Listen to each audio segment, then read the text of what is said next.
Why, hello everyone. Welcome to episode number 16 of the Link Cable Gaming Podcast. That's right, Link Cable Gaming Podcast. We've changed our name, so we're the best way to stay linked to everything gaming. I hope you enjoy that pun. I'm your host, Alex, and I'm joined today by Mike, Zahi, and Kevin. Hey, guys. Hello. Hey. Yeah, it's been a while. So if you've been to the website over the last little bit, you may have noticed things have changed, moved around. We completely changed our domain and URL. We're not linkcable.com anymore. We're Link Cable Gaming. So without the dash, we got rid of the dash. The dash is trash. It's gone. So dash is the dash is trash. That was the dash is trash. Oh my God. You get that tattoo just right across the chest there. The dash is trash. So yes, that's where we've been for the last month, just getting that going. It's I don't know if anyone listening or anyone on the podcast has ever transferred a domain before, but I was going to do it over like a weekend, and it turned out it's a month process because I had no idea what I was doing.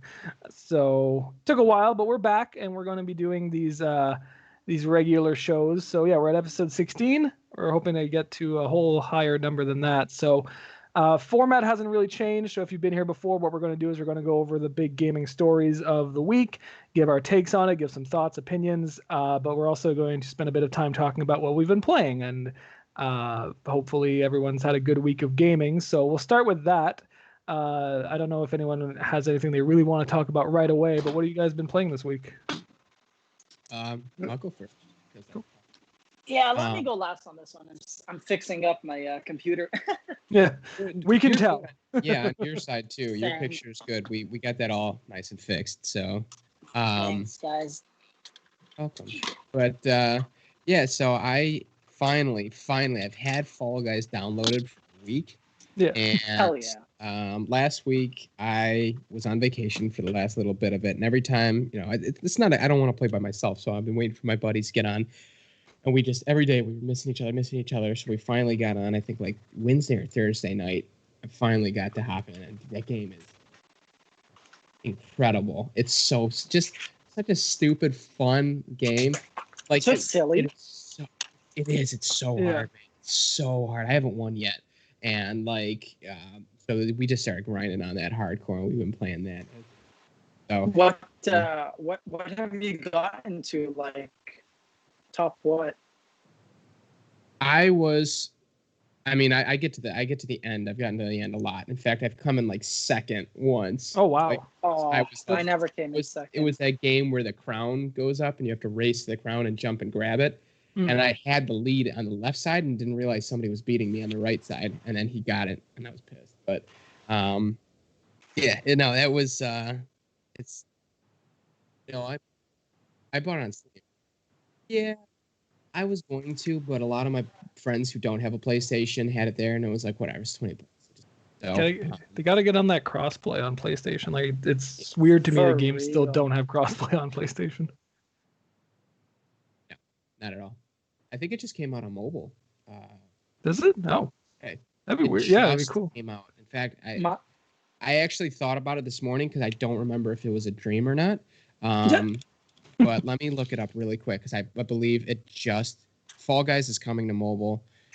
And maybe this is weird. I'm pretty sure I had a dream and yeah, okay. Wow, I had a very realistic dream. Ignore me. It's not coming out on mobile yet. No. Wow. All right. But yeah, so I was playing a little bit of that. I was telling you guys before this, what I just did too is I just found a couple emulators for some of the Pokemon games that I haven't completed yet. No way. There's actually, for as much as I like Pokemon, I probably have, probably about 50-50 games I haven't played that I have. So I haven't played Ruby, Sapphire, Black, White 2, and then X and Y, and then Ultra Sun, Ultra Moon. So have not played. Holy crap. So which ones have you played? Yeah, Blue. So yeah, I had all right. So yeah, no, I mean, so I played Blue, Red, Blue, Gold, Crystal, Yellow, See, I don't count. I'm counting the gens, so I'm not going to count the yellow and crystal and stuff like that. So I played Gen 1, Gen 2, Gen 4, Gen 7, and Gen 8. So then I played the re-release of Let's Go too, which I thought it was really fun. Like it was stupid easy, but Let's Go. I mean, come on, it's Pokemon. Like really at this point, if it's not easy, like Yeah. Let's Go.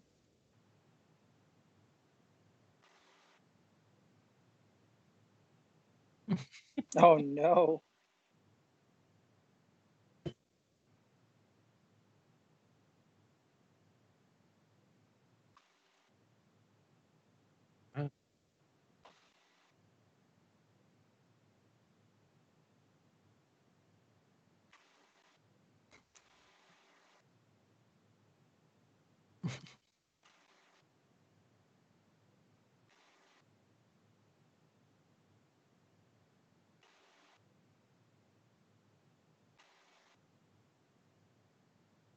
That's a good one.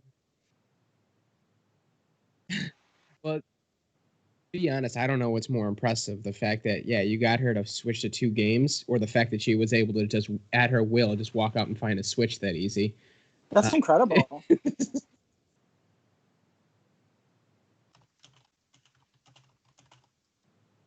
At Cole's even more impressive. Yeah.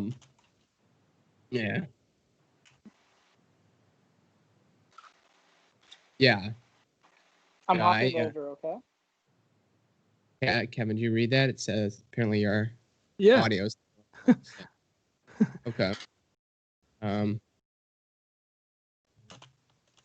Yeah, I can hear myself on that, but all right. Anyways, so yeah, so that's what I'm gonna do. I think I'm gonna stream my adventure in the first place.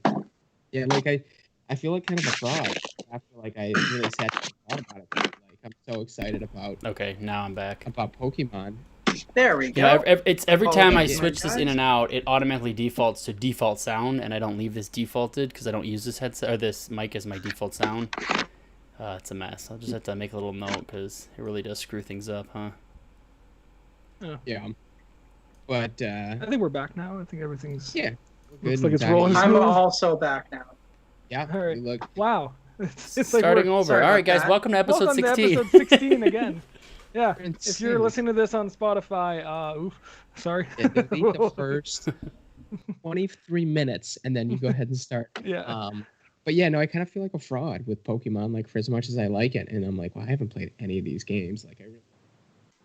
You know what, man? I don't think like I haven't played a Pokemon game after Gold and Silver, to be very honest. I couldn't get into all the later generations. It just became too many for me, like number wise, memory wise, you know? And you don't have to remember all of them. Yeah. I think Pokemon has become a game where it's so tied to the end game. Like the new generation starts, the meta changes, people figure out what works, what doesn't work, and then you establish that it's you know their slogan is still gotta catch them all, but like you can't. Like there's too many. Yeah. It's all about building the perfect team to compete in the meta if that's what you're interested you in. shiny hunt, yeah, and then Yeah, or you're kind of- shiny hunting, or you're EV training, or doing something stupid that no one has time for except the diehards. So Pokemon is like, it's easy and easy and accessible, but at the same time, it's like, yeah, but are you going to get good at it, or are you going to like, are you just playing it for the adventure? Both are fine, but like, it's not an easy game to get into the top like percentile for it. No, I feel like when I actually tried a little bit of competitively, I'm like, yeah, no, I'm more here. I remember when you talked about the competitive days. Yeah, were awesome. It's tough. So maybe I'll do it. Maybe this will inspire me after playing a couple different gens. I'll learn. But there's so many different things to learn. And I never realized it. But yeah, so that was. Which one do you want to start with? I'm starting. Well, I'm starting Right? with Are you gonna go like? Alpha Sapphire. So I'm gonna do the remake first because I don't. Very good remake. It is a very Yeah. good remake. I heard it was good, so I don't need to play both. So I'll start with Alpha Sapphire, and then I have Black and Black 2 X, and then I'm gonna do Ultra Sun. I liked X and Y better than Cool. the moon Wait, which one was?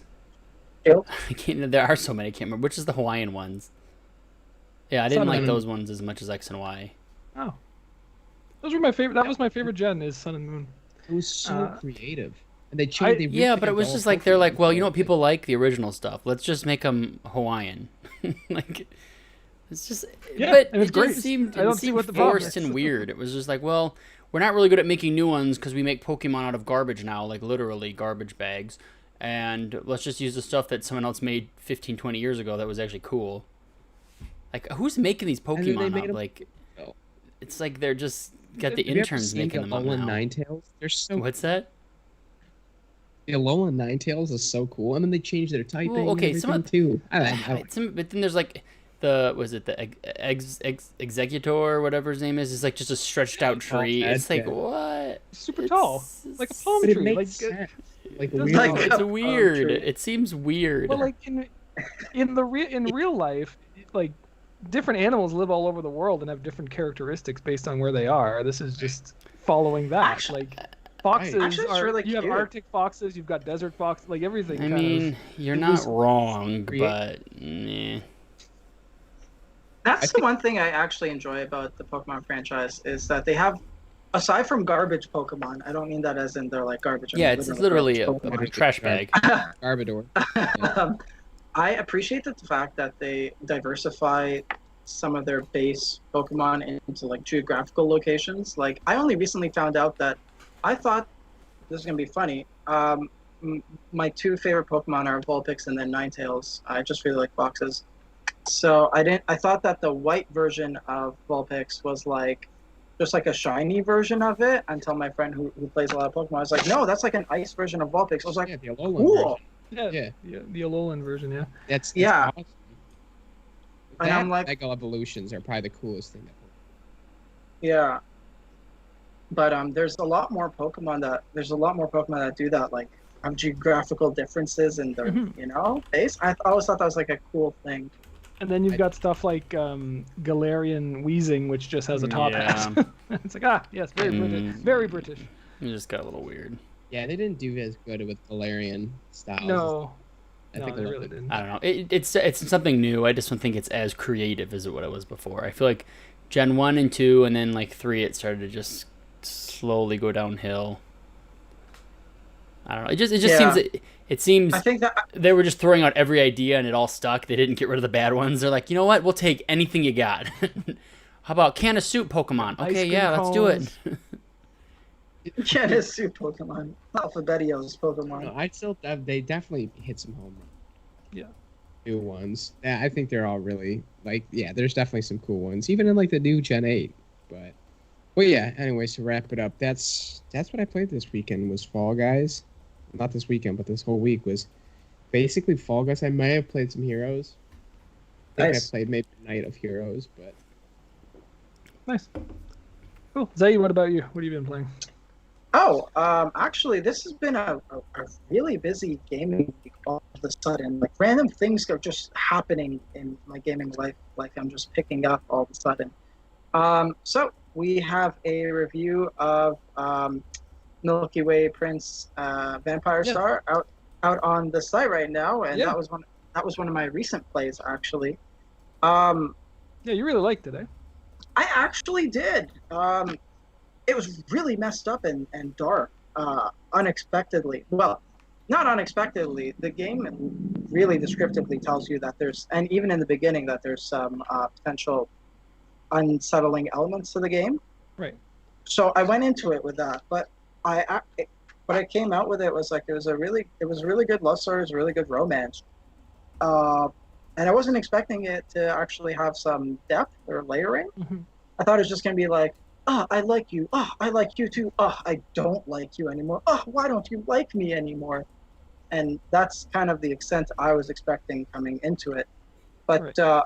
for a develop, Sorry, so just to for the folks who haven't heard about this game, this is a visual novel, right? yes, this is a visual novel style game, and probably I like visual novel games because I'm a really story driven person. I think I mentioned that before. I really get hooked on narratives and plot, So visual novels are a variation of the Telltale games. I find point and Right. click, and you know.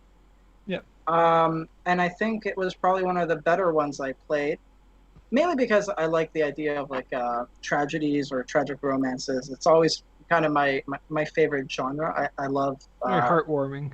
Yeah, I love tragedies. I love when someone learns something at the end, but there's a cost, etc. That's kind of my favorite subgenre, and it actually fit in pretty well. For a developer making the game for the first time, I was pretty impressed. Mhm. There were some really really creepy moments, and I'm like, this is uncomfortable to just look at. Not even like there was a couple of jump scares that got me good, and then like lingering creepiness. It's like a big theme of the game is like related to space. So some of the not endings, but some of the pathways lead you to different stellar events, like a black hole or a binary sun or an exploding star, and those pathways kind of all tie into which actions you're taking. And I feel like even in the mechanics of the game, that's explained. And I feel like it's, how like sometimes I'll give an example. Remember the Final Fantasy VII save point? How it's like there, but it makes no sense why it's there. Yeah. A lot of the elements in Vampire Star makes sense within the context of the game. Like I don't feel like there's something that's like, well, why the hell is that there, or that doesn't fit in. I feel like it's very cohesive. I think the writing is could be better. A little could be better. Yeah, it could be a little better, but it's translated in a lot of different languages, which I was just surprised with. But overall, I quite enjoyed the game. Probably one of my favorite visual novels that I've ever actually played. Yeah, so we've got a review over on gaming.com right now. Yeah, you gave it a good score. I won't say what the score is, so you guys go check out the review. Please check it out. Yeah. Yeah, and it's very well written, and it's like I'm a lot like Yuza. Yeah, I like those. I like visual novels. I played a lot of them. Just a few weeks ago in our last episode, I think I was talking about Necrobarista, which I really enjoyed. And I want to check out. Yeah, and I want to check out this one. So we like, if there was a way to like, these are digital copies, so I can't like swap it over to you. But like, it's one of those like, hey, I'll lend you my game. Like, here you go. So, the age of the physical. Yeah, Mister, I want an Xbox or a PlayStation 5 all digital. It's so much easier. Not when you want to play games. Except for if you want to watch that Ultra HD. Yeah, that's true too. Oh, yeah, it's true too. I can't help it, boys. Yeah, but I you like can the still future. you can still be Give me digital all even with a digital. CD drive. I mean, it doesn't mean you're unable to be digital. All digital, no cables, nothing physical. It's not gonna give me space. There's cables. You just want a wireless like box that of to be a feature one nothing. day. All wireless. Sitting on a wireless All charging wireless. dock, nothing else. That'd be perfect. That's wirelessly charged itself. That's wirelessly charging itself. Beautiful. Pulling energy straight from the sun. You can only play it outside. They're just charging. That's how I see gaming in the gosh. future. But yeah, other than Milky Way Prince, I have also been playing, which does not have a current review out, which I will be getting to for this week. We received a review copy of Mortal Shell. Yes, we did. Of which I believe we saw the first trailers of that game back when it came out in the old Xbox premiere. I think it was during that. Or was I want to say it was during the Xbox in May. Series I think it X was the one in thing, or May. Yeah. during the I think it was when we did a show. live thing for in May. Yes. I think. Yeah. I think Yes. so.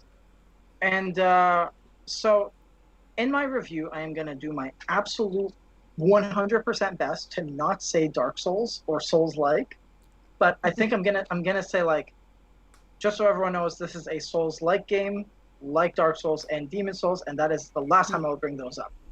Not So- to get too much into the review territory, but how much do you think, like, how, if you had to say on a 10-point scale, what its level of inspiration from Dark Souls is? I don't think it's actually inspired very much by Dark Souls. I have a feeling it's inspired mostly by Demon Souls, actually. I don't I don't either. know I the thought they were like difference, but exactly okay. the same. One's It's just just- outdated more. They are Redneck cousin. no, very, very different.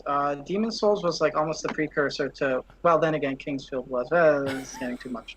So, Maybe we should have in the asked. new era of the Souls games, yeah, that's not. It's just there's a sense of atmosphere that Demon Souls has very uniquely. Like Demon Souls has like a Demon Souls, the game is very sick. It's set in Boletaria where there's like a fog and it's kind of colorless, but it So feels like okay, the mist. outside of setting though, So- what's like? Isn't the gameplay basically the same thing? The gameplay is close to the same thing, but has some very unique quirks that make it quite different. For example, you don't have characters, or you can't. So you don't play the there are game, characters, it's but just- you can't create. It's actually a movie. No, you can't create your own. You can't It's create also your a own movie. character. You have a preset of 4 shells that you inhabit, and you can switch between them for different areas. So one shell is like your all-around shell. One shell is like high durability, low movement, low stamina. One's like super fast. Wait, and which game? really No, I'm dodgy, lost. but it Is this takes Mortal hits Shell we're like a talking mother- about? Mor- Oh, okay. I thought we were yeah, talking Mortal about... Shell. You have like actual custom built like characters Is as that- opposed is that a- to you Is that a you good develop thing or your bad own thing in your skills. opinion? I think it's actually I don't think it's good or bad. I think it's that in the game of Mortal Shell it makes sense because the character is like this ethereal being that Okay. inhabits a body. So for it to inhabit a body, they have to be kind of different and unique. And I think and depending on the area you visit in Mortal Shell, each of those warframes, those frames help out in different areas that help you progress. But and Demon Souls, how it's like is like Demon Souls is very dungeon. Demon Souls has like worlds that you kind of descend into until like the bitter end, and that's kind of how Mortal Shell is, where it has 3 primarily large dungeons, and you kind of just trickle your way down until you get to the ending. And actually, it's surprisingly forgivable in its mechanics. It's hard as balls, but it's not as hard mechanically as Dark Souls or the Souls games. I'm trying to remember that time they showed us Mortal Shell, maybe it was at that Xbox event, and it Yeah. looked dull, like it looked like you were just rolling and dodging and rolling and dodging. I said the same thing, and I guess it is pretty much like rolling and dodging, but I don't know what it is. Something about like it's a lot slower than any Souls game has ever been. That is for sure. But that's because the movements is so much more calculated almost. And the enemies hit like trucks. And you don't have a shield. So you have to either parry very, very precisely and think, God, I play Souls games because that's all that's saving me right now. Yeah. Or you have to use your get out of jail quick card. The main difference is you have the foundling, like the NPC character, has that inhabits the bodies, has a hardening ability. So you can get hit really bad, but if you harden in time, it'll stagger the opponent, and you can like try to get some hits in. So it's really casual in that regard, where you basically have a "I'm about to die" button. Okay. Cool. Yeah. That was one thing when I played Dark Souls, and like I've said this on the show before, I've played Dark Souls 1 and that's it. Yeah. That I was like, I wish there was a last gasp move, or like a last stand move. I thought that was something that was missing from that game. I was like, it's down to the wire, and it still requires like precision. And that was frustrating to me. So that's cool that they have this in here. I think that's the best feature that makes it applicable to not hardcore gamers. Like, I pick the super speedy class that can dodge a lot, that can take hits, because that's Dark Souls for me, and I know how to. And the other three characters are really, really cool, but that's just the playstyle I enjoy. So that character uses hardening a lot to not take hits, because if I get hit once, twice, and then I'm dead. But the other characters who are like beefy, tanky boys can go through damage. So, and they also still have a hardening ability. So for players who feel like the Souls games are hard, this is that kind of level. Yeah, exactly. Yeah. This Mortal Shell is a good game to play that has much more player forgiving. Is there a difficulty in the game though? Is there? Yes, there's definitely. So you can choose the difficulty. You can pick. No. There's no difficulty. Like I thought you meant like how difficult is it? I meant like can you choose? Yeah, it is. Because I really like how Jedi Fallen Order is, where it is like that kind of game, but you can change it and make it a little bit easier if you're terrible. Well, no, there is no scaling difficulty, but I think the game gives you more forgiving options to not get your ass handed to you as much. Okay. Cool. Like a lot more. Yes, well, so you got the review coming next week then for that. And what's the release date for the game? Nice. Cool. I think it came out so it is on the 14th or the 17th. Okay. Yes. Yeah, I'm Googling it. I don't remember. I wrote it down a million times. August 18th, so it's 5 days old. 5 days old. Oh, and if I can make one last mention to something, I know I've been tirading for a bit. I do apologize, but this can be an open conversation. Holy crap! Card games, so addictive. My buddy got me playing Gwent yesterday, and like you're playing the wrong card game. I don't know what happened to my evening. I do not like that game at all. I had a. No, me neither. It's not fun. My buddies like play Hearthstone. Yeah, those are the two best ones. And I'm like, I'll try them. I literally am about to go on a 15-minute talk about Hearthstone after this when it's my turn. So, because that's all I've been playing. Oh yeah. Okay. I played Hearthstone this week. I can't wait to hear it. Yeah, I forgot I did. What? I've never played Hearthstone. What? I played tons. It's so good. I've never played card game. MTG Arena is my card game. I've never played card games. Hold on. Let's break this whole discussion down here because this looks like a great next 15 minutes here. Okay, so you played Gwent, and you've never played any other card game, correct? I played Gwent.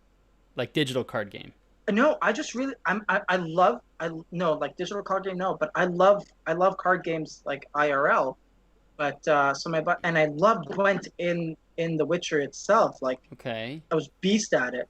And then my buddy's like, play The Witcher with me. He's like, we both loved it. I was like, okay. Like, I tried it back in the old PS4 when it was weird, and now that I have my PC, it's like so fun. It's so addictive. I went from 11 p.m. to like 5 p.m. I'm like, one more game. One more game. Las Vegas, Nevada? Ah, man. I wouldn't handle myself. I did go to LA when I was a flight attendant, and I made a rule. Wait, you were a flight attendant? I would put like $1 bill in the machines. Yeah, I've had a very LA crazy or life. Las Vegas? Pardon? You said you went to LA. I'm sorry, I meant to say Vegas because I also went to LA. Okay. Yeah. I made a rule when I was in Vegas. Las Vegas. Yeah. LA. Yeah. LV. But yeah, no, these games are so fun. I was so addicted. You get right out of McCarran Airport, and they're like, "Hey, man, you want to spend some money?" Yeah. Oh my God, I can't believe McCarran Airport. It's like slot machines everywhere. I was like, I get it. We're in Vegas. I was coming back from E3 one year, and quick layover was in Vegas, and they were like, "Yeah, you got half an hour." And I'm coming back to Canada, so I've got all this U.S. money that I don't want anymore. And I was like, oh, here I am in Vegas, and there's just slot machines everywhere. So I just gave it all to Vegas. Like I think I won $20 at one point, and then I lost it all right away. And I was like, well, that was fun. That was a good way Yeah. to spend the You know, it's 40 bucks I funny. had left in my pocket. I would actually, when I lived back home, I would go to Canada to do my gambling, or to do your Yeah, that gambling. is Yeah. ironic because that's exactly what I would do. I've been to Windsor a few times to go gambling. Caesars is the nicest out of all the casinos. I mean, Motor City's okay, but Caesars Windsor is the nicest out. I've never been to either. I've never been to a casino. I've been to the airport in Vegas. That's my gambling experience. Yeah, when I go, I don't usually gamble. It's more of I just get the free soda they give you and like sit at a slot machine because I'm very low risk. I'm like, I'm winning here because I'm getting free coffee and pop, and you guys can't stop me. You are Yeah. not like your brother, Kevin. Not at all. Chris, when I come home, it's like, all right, Chris, what casino we? My brother and I are complete opposite people, and I'm like, I'm gonna hold my money. Yeah. Like, I want to go to Sam's Club and Like, spend it. there's I don't no want to spend it tomorrow. at freaking casinos. Heck yeah. Like I'll I play get and I'll that. be like, damn, I lost $80. He's like, damn, I just lost like 800. I'm like, what? Oh god. And he's like less mad than I am. I'm like, what? Are you like, It's the game. If I lost Just more than use it 100, I'd sometimes. probably start crying on the spot. oh yeah. And I always blame him every time. I'm like, you brought me here. I didn't even want to. Like, and I lost like. 30 You're the bucks. cause of this. I'm like, I don't even care. That's not your fault. Like, you're my fall guy. Fall guy. There you go. Oh, jeez. Yeah, I was so thinking that. But yeah, that's my agenda. Okay. Cool. So, So Kevin, tell us about yep, Hearthstone. this is a perfect Yes, little segue. into that's this. why I ended. So I'm waiting So- for this. Stretch out. This is gonna be good. All right. So, it's kind of the big game I've been playing since we've last talked. And over the course of the last few weeks, the newest Hearthstone expansion came out, which is it's just like basically a bunch of new cards, right? And to be honest, I don't even usually there's a single player aspect to it on some of these. I don't even know if this one has it because I haven't even looked. So TBD on that. Here's no one. plays I don't think yeah. there is. I don't think, but I might I be played wrong. down like the Demon Hunter. Yeah. And that was Okay. it. Yeah, I did because sometimes it'll come out and you have to get some cards through the single player stuff, and it's okay, but it is a little long for me. Anyways, I haven't played Hearthstone in quite a while, and I decided to do the pre-order thing they do. So I think it was $80 US dollars, and I got I think 80 packs of the new stuff, and I didn't want to do it, but I had some credit on my Google account from doing I don't know if you guys have and if you have an Android phone, you can get the Google Rewards thing if you answer survey questions and stuff, and they just give you money. So I just do it randomly every day, and then it added up. So I had like $40 worth of credit. So I was like, well, I can use that towards the 80 some dollars, and then I'm only paying like half off for all these cards, right? That's my logic to spend money. So bought them all, opened them all up, got a couple legendaries, some good cards. I started trying to build the deck myself, didn't do so well. And then there's a thing called net decking where you go online, you try to build decks. People put decks online that are, okay, this is good, this is meta, get in here. Yeah. And then you start to Yeah. build those decks by getting the cards you need. But to get the cards you needed, you either have to open up in packs or you have to create them with the dust that you get through playing games and, it's free to play. So there's always like an it's aspect kind of of it. confusing. It's I'm still learning. There's like so many different you can buy them with this currency, and you Yeah. can make them with that currency, and if you play them, you get this It's every currency. kind of It's like, free. It's kind of any Yeah, of those. exactly. It's just the microtransactions. You can classic- classic stupid slowly or pay. Yeah. Exactly. So you can either pay with money, and then you buy gold to buy packs, or actually, I lied. In this game, you actually buy the packs directly with the money. The gold you get from playing games, and that's what you can buy packs with also. Or you can build cards, single cards, by using dust, and you get dust by getting rid of other cards. It sounds really confusing the way I'm Yeah, saying okay. this, but if you watched an animation of it once, you'd be like, oh, this makes complete very sense. easy. So I started to play ranked and work my way up from the low bronze league I was in and work my way up slowly. So I made it up to, I think I'm at silver now. There's like 5 or 6 something. They changed the whole rank system. I don't even know what it is anymore. But I've been playing that quite a bit. I'm rocking a Demon Hunter, a Shaman deck, and a Murloc Paladin. So I've been having a lot of fun doing that. Who do you main is? What's that? Who do you main is? Demon Hunter right now. I'm My basically aggro exclusively Demon Hunter deck is pretty legit, and I try to play on my computer a lot because I have a tracker that keeps track of every win-loss and like every card I'm using, and I can see it, and I can look at my stats and go, okay, this deck's been working well. As I get higher and just min-max. Basically, yeah. But as you get higher in ranks, you kind of see what, because each like level has like a different meta where it's like, you know, players that are playing at this rank usually don't spend a lot of money in the game, so they don't have great cards. Then you move up a little bit more, you're like, okay, these players are playing at a little higher level. Yeah, you know, so just stuff to keep an eye on and watch, and it's exciting and fun because you get a bunch of stats and graphs and stuff. It's like you're doing really well with Shaman, and you're doing well with this. So yeah, that was that. So Alex, you have not played Hearthstone though. Let's double back to that. I've never played Hearthstone. Okay. Why have you not tried this game? It's free. The best part about this game is it's cross-platform to everything. You can play on your PC, your tablet, your phone, and it's on everything. It's not like it's just exclusive. Like, I literally only have an iPad for this game. I bought a new iPad just to play this game. I don't use it for anything else other than playing Hearthstone. I just got a new iPad a week ago and re-downloaded it so I could play Hearthstone again. Yeah.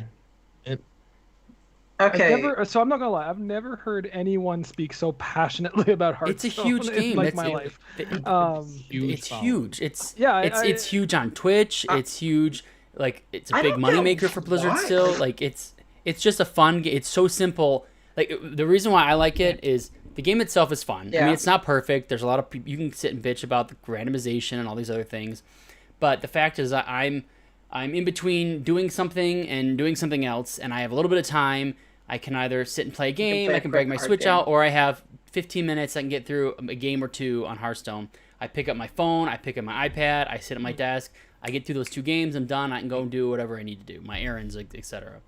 And or I'm sitting in line at the doctor's office trying to go, oh, I got my phone with me.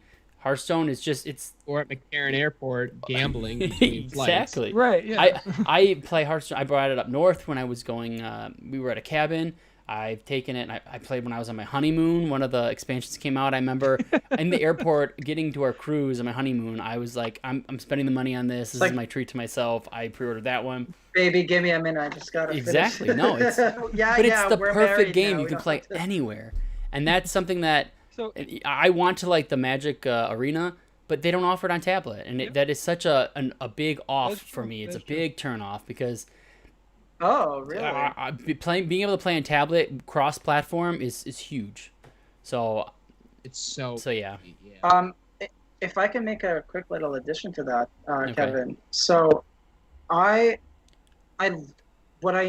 I love card games and I love outsmarting my opponent big time, and for it to be in such like the music in Gwent was so fun. Like it gets intense at the right moments. I can see the appeal of like these games over traditional new card games. And it's just I feel like you're exactly right. I like in the time it takes to go anywhere, I can just bust out a quick game of Gwent. Mm-hmm. And I felt, can I talk the honest to God truth, when you beat a boss in Dark Souls or Mortal Shell, you have that like eat it kind of moment. And I was telling my buddy, I was like, sometimes when we drop from like war zones, or we get into a multiplayer match and we die through like stupid crap, like someone shoots us and I don't even know from where or have the time to prepare, it's so unsatisfying. But I'll tell you, for those games I played, I think I had like since last night 9 wins. Wow. But remember, it's on like beginner people. Yeah, I went hard.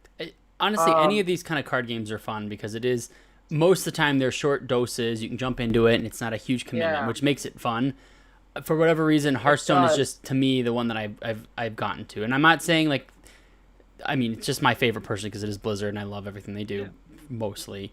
Yeah. But I think they just do it so well and so simple, and the rules of the game are very, very basic, and it's so approachable. Like, I've had my like family members, like my mom played for a little bit. I showed her how to play. She didn't love it because she's not a big game person, but she understood it. She was able to kind of get through some stuff, and I've had my wife played a little bit. It's such an approachable game. So if you guys have not tried it, it is an easy game to just jump into. The free content stuff, there's quite a bit. You don't have to pay money at all if you don't want to. I'd recommend paying a little bit of money if you want to at least compete a little bit in ranked, but otherwise it's a pretty good game. So. Yeah, I'll check it out. My I randomly messaged my friends about it today to tell them that I played Gwent, and two of them, the guys I play Apex with, were like, "Bro, you need to play Magic the Gathering and Hearthstone, and here's my link for Hearthstone, and you need to be my refer friend." I'm like, "Whoa, what? Everyone needs to chill." You've opened Pandora's box of card I'm games, like, basically. What did I do to you? Like, because there's three of them. One doesn't, but the other two are. One's like Magic the Gathering, and the other's Hearthstone. So I'm like, chill, boys, chill. Like, I don't know. It's just with the win. Like, if I were to win or lose a game, man, I had a sense of satisfaction that was so crisp with these games that I'm like, if I lost, I'm like, damn. Like, He screw this outplayed person. me. Let me find him and punch him in the throat. Yeah. Oh yeah, I was like, That's how I feel. Oh my god. I was like, that was outplayed. And I'm constantly taunting, and I'm playing as Aridin, and Aridin is like such a jerk character. He's like, "You shall suffer," jeez. and I'm like, yeah, I'm just constantly taunting, just to throw them Oh my off. god. Fucking shit. All right. Such a Anyways, shit outside of talker. Hearthstone, I did play a couple other things. I guess I've mentioned my Animal Crossing takeover with my life and everybody around me playing it. I'm still not. But it's pretty much, it's Man, like a normal everyday conversation with everybody is about Animal Crossing, so I have to mention that at least. I've gotten I'll talk about back it. and forth with Oh, Heroes of God. the Storm, still playing that every week. It's just kind of my other go-to other than Hearthstone. And then I started playing the Fairy Tail game, which came out, which is based off of the... Well, it's based off the manga, and then there's a TV series, and now there's a game based off of both the prior. This one's mostly tied to the TV show, from what I'm getting at. And I watched the whole... It's a random thing. I don't watch any anime almost at all. So I listened to another podcast a year ago. I couldn't even tell you what it was called because I don't remember. And somebody mentioned, oh, this show, Fairy Tail, is really good. It's got a lot of combat, and it reminded me of The Last Airbender. And I was like, that's a show I do really like. Maybe I'll try it. It's on Netflix. I tried this show out, got really hooked on it. Fairy Tail's on. Yeah, Netflix? the first season-ish is on Netflix, and then the rest is... there's a bunch on Hulu, and then I ended up paying for Funimation so I could get it on there to watch it. Ooh. So I ended up watching the entire series all the way through. Finished it about 2 weeks Jeez. ago, actually. And the game came out after being that's pretty delayed a couple times. And well, one, I'm hooked. It's really good. Two, it's Actually? it's like even if I wasn't a Fairy Tail fan of like the series, I think I would actually like the game still. Oh, that's good. It's got a little bit of a Persona vibe to it with the combat. The turn base is very quick, so it's not like a slow take turns. It's like you can do stuff real fast, and you can automate it. So if you're just kind of grinding through, you literally just put on auto, and then they jump into the battle, they fight and do their stuff, you get your experience, you move on. So that's kind of neat.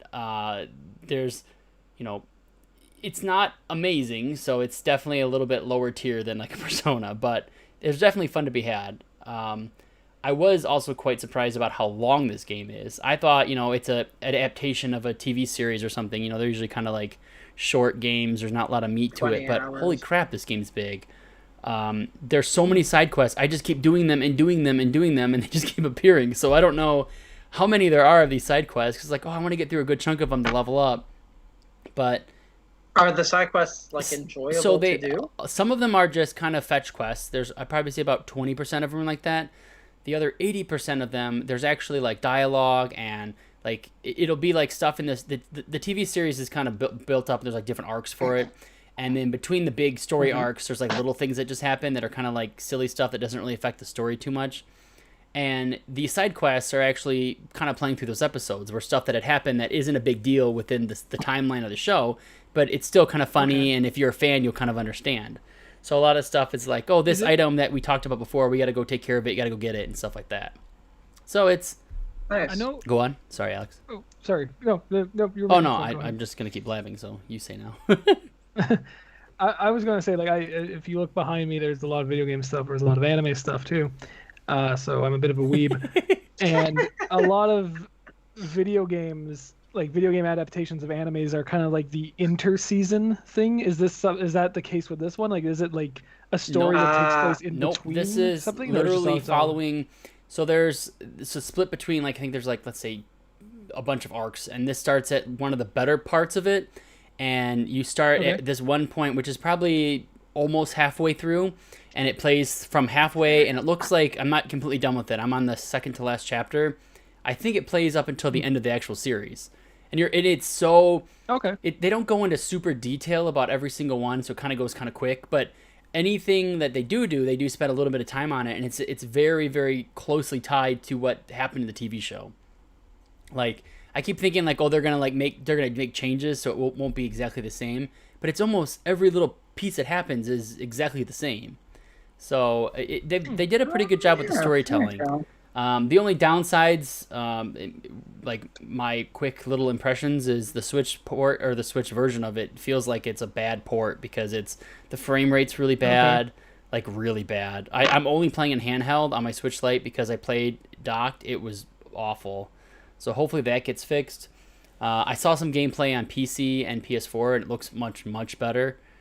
But yeah, Switch it's a little rough. But it works okay in handheld. It doesn't look so bad because it's scaled down to the 720p.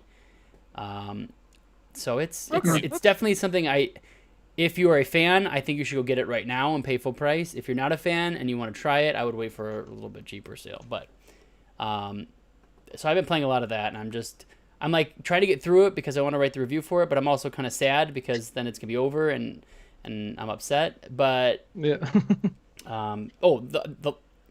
Hey, out of curiosity, your face stopped moving down. Would you No, it's okay.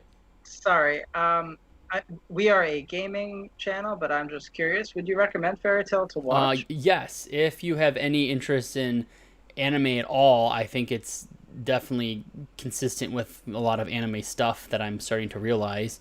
But I really enjoyed it because of the like fighting styles reminded me a lot of The Last Airbender because like the main characters use like water, fire. One uses iron, and then there's one girl whose powers, she's a celestial wizard, and she is like a Pokemon trainer where she summons spirits. So it's got a lot of vibes of things that I've liked a lot. So I've really, and I've not really watched any other anime at all except for, like I said, Last Airbender, which isn't even really anime. Yeah. It's made in the U.S. So for me, this is, and I'm watching with English, what is it called, dubbed or whatever it is. So it's not in Japanese with subtitles. So I'm not a true anime fan, I guess, because everyone would say you have to watch the true anime with Japanese. Alex, it's fine, yeah. To each their own. It's fine. Yeah, I'm like looking into it. I've never watched Fairy Tail or read or any of it, but it is for those who are in the know, it's a shonen manga, so it's kind of like part of like that Dragon Ball Z aesthetic, Naruto kind of like aesthetic and style. It shonen means it shows up in the shonen magazine every week. So there's probably going to be a lot of this if it's anything like Bleach or See, I don't know One anything Piece. about those. So I don't know what Bleach is. It's what I use to clean my whites. No. Bleach is old school. It takes the stains out of your dark t-shirts. Alex, what is that shirt? I'm sorry, I've been eyeballing it this whole time. Sure. So Super Smash Brothers Vice City, and it's the Vice City. Just like stand up and take a step back because I can't see it at all. Oh, now I see. Brawl City. It's Brawl City, but it's like a Miami Vice Smash. Do you just get like new shirts delivered weekly, just like that show up? Oh, really? I used to. Mm-hmm. They came in like one of those like subscription boxes. I haven't bought a new shirt in like 3. Like actually, I bought a. It's not a gaming shirt. I'll probably never wear it on the show, but I just bought a new T-shirt, and I was thinking, I was like, this is like my first new T-shirt in like 2 years. Because I was subscribed to, I think it was Arcade Block for like a solid 2 years, and so I got I have T-shirts everywhere. So I try to keep it fresh, and every week I'll wear something else gaming related. And this week I was like, I played some Smash Brothers. I'm feeling like Smash Brothers. So dope. And this is I like the Miami. No, those colors are pretty neat. I do too. I love it. I don't know if it comes up great on camera, but it's got like the neon blue and neon pink, so it's it's one of my favorite shirts. Yeah, that's pretty much it. Rounding out my little bit of gaming with some Warzone, and I started playing Grim Dawn for like the 7th time, trying to get into it with a friend, and it's still just not great. It's good, but not great. I don't really have much to say about that game because I don't know if we're going to keep going back to it or not. I think that's everything. I'm trying to think of the last like 4 weeks what I've done. It's been a lot of boring. I've done a lot of yard work. That's not really that exciting. No one cares about. I remember. I remember the game I wanted to talk about, and I'll say it quick because I know I'm taking a long time. But I've been playing Remnant from the Ashes because it came out for free on the Epic Game Store. Hopefully, you guys picked it up. Remnant for the Ash. And man, that game's really good. It is. It's not fun by yourself. So if you don't have a friend that also has this game, I highly unrecommend it. If you do have some friends to play with, especially 2 friends, because it's 3-player co-op and it's perfect that way, you guys should try it out. It's got a lot of I don't even know how to describe it. It feels like an older game because of the way it plays. Cool. Because there's a lot of like secrets and stuff within the hub world and in the world itself, and it's a little bit randomized. But it reminds me of almost like an old horror game where it's like you can find little secrets and you find an item and it needs to go somewhere else to do this, and then you get an item for doing all these things. But it's almost like you wouldn't think of it without trying to look around and find stuff. Like, for example, at the very beginning, you breaking stuff, you just randomly find I think it's a key that you find first. No, you find a fuse, and then there's a random fuse box just scattered around that is not part of the main story, but you can put the fuse in the fuse box, and it opens a door, and then you go into the door, there's all kinds of stuff you get into, and then there's a giant fan, which you don't even realize you can go past it, but if you just take the fuse out again, it turns the fan off, and it's just like a cool thing, and then you get in behind it, and there's all these secret items and stuff. It just, I don't know, it seems like an old school game with new mechanics in it, because it does play like a Dark Souls-ish game, but it's not like it. It's a little more. It's definitely a range shooter versus like up close and swinging and stuff. You can do that, but it's not as effective, I feel like. Did you say it's free? On the Epic Game Store, it was free. I don't know if it's still free. I don't know if it. I can't remember if it was the week before. I saw some pictures. It looks yeah, really and cool. the new DLC just came out, I believe, last Friday or Thursday, last week time frame, and it's only $10, and go for it. Is it an older game or a 2020 No, release? it's an older game. It's been out for maybe, I think it came out in 2018, I want to say. Maybe it was 2019, but it's definitely not 2020. It's on Games Pass, too. Sorry, it's I never on Games heard of Pass it. as well. I thought that looked I played it on familiar. Game Pass first. It didn't run as great as on PC, but it still was playable and was definitely good. But PC, I think, is the way to play this one. So yeah, that's everything. Yeah. Okay. I'll check it out. It looked It is fun. Cool, if you can get some buddies together and play it, it is a good time. Cool. Alex? All right. Yes, Go for my it. turn. Before we get into our the news stories for the week, I'll wrap this section up. So I've been playing a lot of old games. So I've at the top of the show spent a lot of time working on the website to fix it and make sure it works. So I haven't had a lot of chances to start anything new. But I went back and I've started replaying, I think, 3 old games that I've played before. I've beaten them all. One of them is better than I remembered. One of them is a little bit worse than I remembered, and one of them is exactly as bad as I remembered being. So, details. Yeah. So, sorry? That wrong nursery rhyme. I was saying it was like the 3 little pears, but I'm like, that's 3 little pigs. And never mind. I've never heard of the 3 little pears. What the hell's that? 3 little pears. Yeah, it's a What Lithuanian version. It's much hardcore. One's too firm, one's too ripe, and the other's just right. It's like those horrible, horrifying, old country nursery rhymes where, and at the end they ate all the bad little children who didn't listen to their parents, and ate their bones. That's how every European nursery rhyme ends. You eat the children's bones. So the game that I'll start off with this one. I restarted playing Octopath Traveler. So I finished this a long time ago, but I kind of ran through it for a review.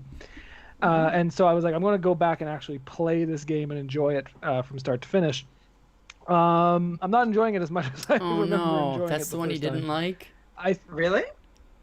No, this is the one where it's a little bit worse. Oh no, even worse. I'm so shocked. I did love that game. I liked the Octopath Traveler the first time. Just this time going through it, I find it so. I want more from it. I want it to take more risks. I want it to try something. It's very plain as a game. The art style is great. Don't get me wrong. I love that art style. Somewhere on the shelf, I bought that collector's edition that came with an actual pop-up book for the game, which is really, really cool because I saw that and I was like, I love this art style so much. It reminds me a lot of like Final Fantasy VI and Chrono Trigger and those types of games. The Switch edition, correct? Yes, yeah. So that's right. It's on other things now. Stadia. Too. It was weird to me because it's on Stadia. That's right. It was a Switch exclusive for a long time. Stadia. But yeah, replaying Octopath Traveler, I'm finding it's just bland. The combat isn't as innovative as maybe I remembered it being. It's kind of like a lighter take on the Bravely Default combat system where you have your brave points and your default points, and now it's just kind of it's so streamlined. So I'm replaying it. I'm enjoying it, but it's one of those like I'll play for like 20 minutes, maybe an hour before bed, in bed with my Switch like above my head, and that's how I play Octopath. But I don't know. I don't want to say I don't like it. I just say I like it less than I remember. Shame. So I did start with what's his name? Crap, I can't even remember his dumb generic name. He's the scholar. His name is I want to say oh my Cecil, gosh, no, Cypress. Right? Isn't it Cypress or something like that? It's not Cypress. It's No, I know this. Cyst. Is it? It's not. Wait, what's the game called? No, I can't think of the name of the game. I'm typing it in. Octopath. I want to say his name was Cyrus. I was close. Cyrus. Yeah, you were close. Yeah, I started That's with him. That's a great first pick. He gets OP. Yeah, the first time I played it, I started with Ulbrich, which is just kind of the that's shield, not a bad pick, but he doesn't get as crazy as some of the other ones. Yeah, but yeah. So anyway, I'm replaying that.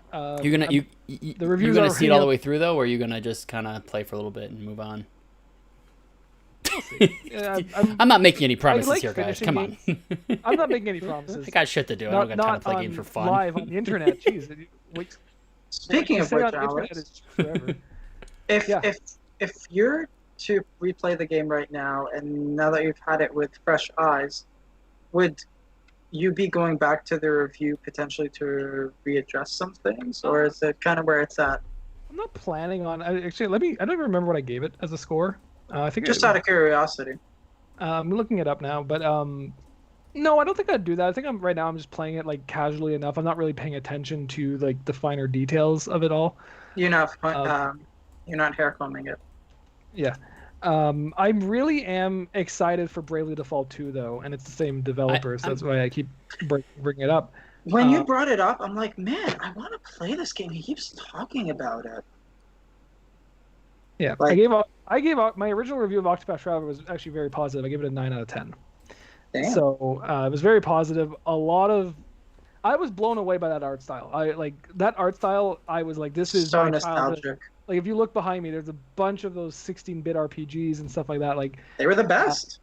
It was very nostalgic, and I was very excited for this game. But replaying it now, I'm like, I kind of want you to do more with what you got there, Octopath. So, anyway, replaying Octopath Traveler, and then the other two games I'm replaying, I dusted off my good old Nintendo 3DS here. What is that? What is that? God. For the people Is that only a fax listening, machine? I'm What is showing that? a Nintendo 3DS. Yeah. How old are we? Yeah, this is the new Nintendo 3DS too. I was gonna say mine's even older than that guy. Oh, I've got my launch one. I got a red one. There's my How many do you have? 6, 5 or 6. 6. I think I've got around how as many many games as you you played do at too. once? That's why I asked, because I figured it would be something ludicrous. No, ludicrous. A few of them are like I bought some just like the Majora's Mask, my favorite game of all time. I bought the gold 3DS Majora's Mask one just to have it. I was like, I need that thing. I've got a Smash Brothers one along with it. Yeah, that's too bad. But I've got that one. I've got this one. So these are because the new 3DS you can get faceplates for, and I imported the Xenoblade Chronicles faceplates, and I think they actually look pretty That's sick. Wow, that really is pretty dope. Cool. Wait, that's a skin or is that the actual console? They're Faceplates. Okay, so okay. they come off. That's kind of neat. But yeah, so imported. This is my show and tell section of the show. So sorry to Alex anyone on Spotify who's like, I don't know what we're talking about. Alex has dedicated 15 minutes. Yeah. No, I gotta put the faceplate back on. But anyway, so went back to the 3DS. Just a couple of older games. I started playing Kirby Triple Deluxe, which I haven't played in years. Like I played when it was new. And it's good. It's really good. I forgot how great that game was. I had dabbled a bit in Star Allies on the Switch again to try to get 100% completion, and I was like, oh, this game's kind of hard. It's boring. It's not scratching that itch. So I went back to Triple Deluxe instead, and I was like, no, this is a good Kirby game. The robot one. What's that one called? The robot Kirby one? Planet that one I Robobot, liked. which isn't even it's an even better Kirby game, but I had played it fairly recently. It's just so I didn't short. I want to was play it really again. disappointed by that. Yes. Yeah. You said it so quickly and with such. That's it. It blew my mind. Planet Amazing. Robobot? I love that name. Wait till I don't have it yet, but I'm trying to find one of the. There's a collector's piece that is a Robobot, like the robot Kirby, that is about like as big as. I'm showing my hands, but it's like as big as a bowling ball, pretty much. And you Jesus. can fit a little Kirby in it, and I'm trying to find it for a price that doesn't isn't ridiculous. But I love Kirby. I love the Kirby series, so I'd be really happy to get that. But replaying Triple Deluxe, I'm like, wow, this is a really good game, and it's a bit of an older 3DS game, so it's kind of like it's from an era like the 3DS is old enough that it has retro games, basically. Yeah. That are, 10 plus. yeah, that are kind of you look back at them and you're like, wow, this is from another era. This is from another time. Yeah, man, it was beautiful. So yeah, really enjoying that one. So that's the one that I had always remembered it as kind of a generic game, but it's a bit better than I remembered it. What's better than what you remember about it? It's Just in general. a lot of the levels are a lot more creative than I remembered them. I remembered Triple Deluxe as being kind of a paint-by-numbers Kirby game, and then I went back to it after playing Star Allies. I was like, oh no, that's a paint-by-numbers Kirby game. This They're is all actually just way too damn easy. It's the biggest problem. Yeah, they are until you try to get 100% completion, Yeah, but and then you got to do boss rush mode, no hit runs. Like, Holy Is that crap. fun now? No. yeah, well, I You know what? I wish it was just a little bit more difficult. Like I feel like I thought it was cool. I thought it was cool. I thought Kirby 64 was like a good difficulty where it wasn't too hard, but you tripped you up a couple times.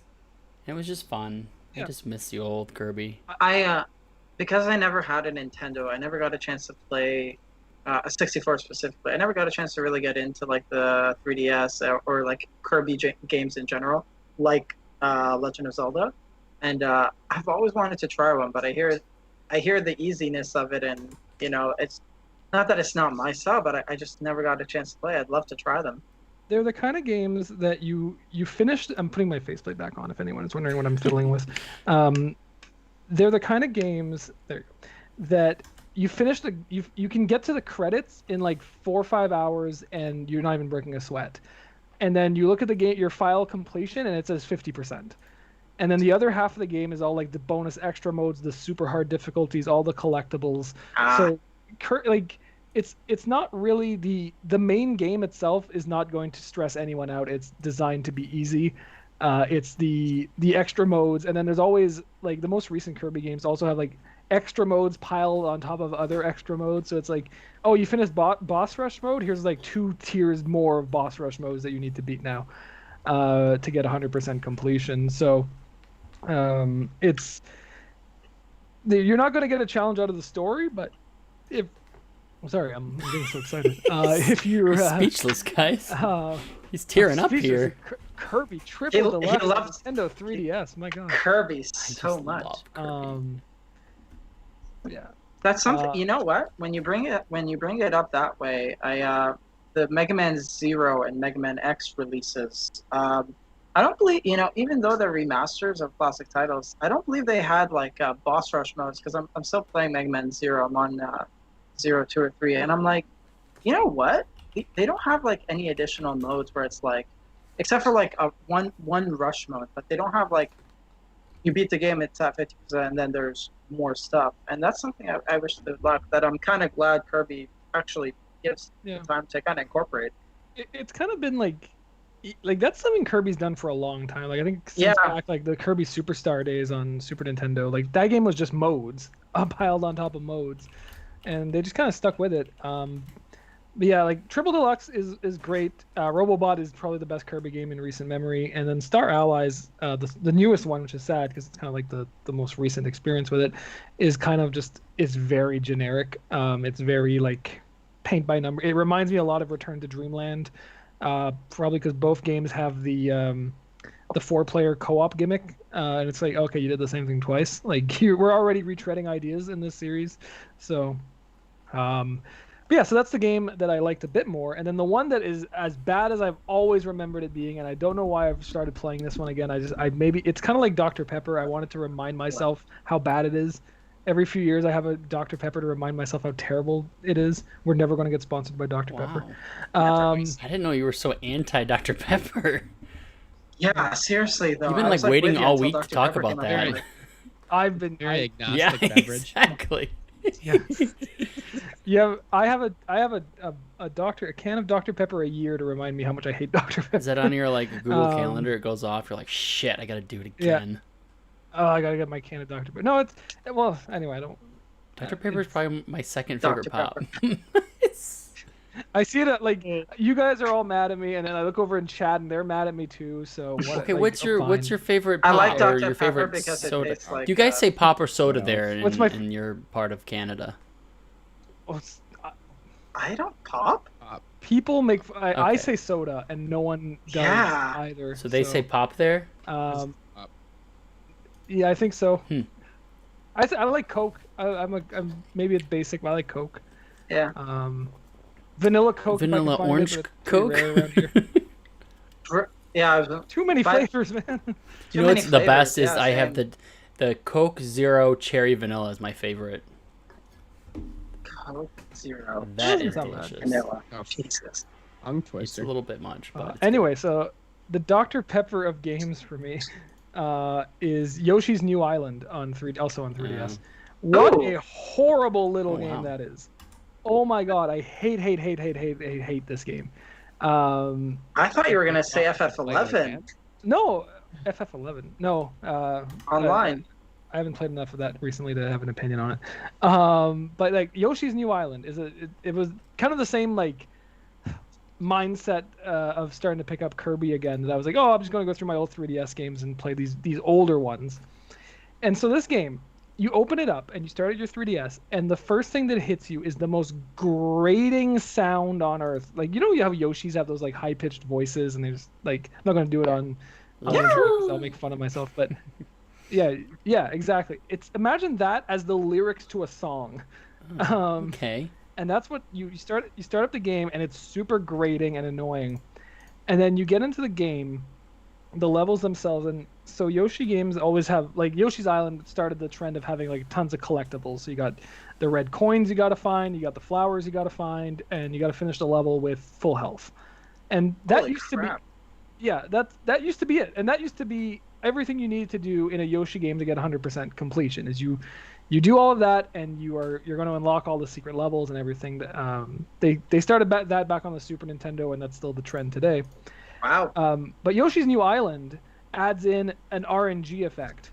So even if you get all the flowers, and then at the end there's a roulette, and you have a 50% chance. If you have all the flowers, you have a 50% chance of getting medals. And you need all the medals in the game, and it's an RNG thing. So you're just constantly playing the same levels that are not very good over and over again to try to get the medals. And I hate this game. I wanted to play it enough so that I can rant about it on the show. Wow.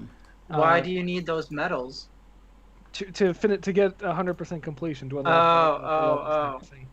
Can I ask how long you actually played it so you could rant enough? I don't even want to know. Thank you. This is angry. About 3 hours. That's a long time to. Oh. And I beat it before. I beat this game. I played 30 minutes of a game I hate. I get to the install screen. I'm like, you know what? I don't even want to do this. Kevin just buys the game. I mean, that's not wrong. You know what? I'm done. Oh my gosh.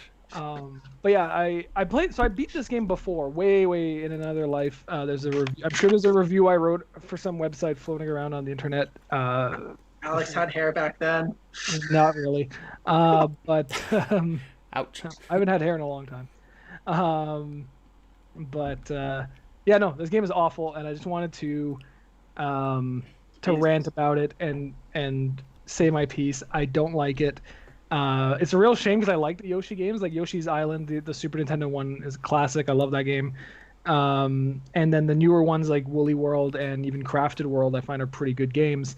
Yoshi Story is awesome. Yoshi's Story is another good one too. Woolly World. God, I love these games and their themes. I'm so sad. You're playing And all this these one crappy is games. just There's so many things I wish you would play, like Mass Effect and Hearthstone. I won't play Hearthstone, but I'll play Yoshi's New Island on 3DS. Yeah, but you'll play games you Yeah. knowingly hate. Exactly. You know what? This piece of I crap. think Can't we wait to know put the this kinda one out guy and spend my Alex is. evening playing this. That's like going on a date with someone you know you don't like. Oh man, been there, done that. I do like finishing games. So like I have a lot of games and I want to finish them. I don't like right, buying something just to but put you it on said a you shelf. finished it already, right?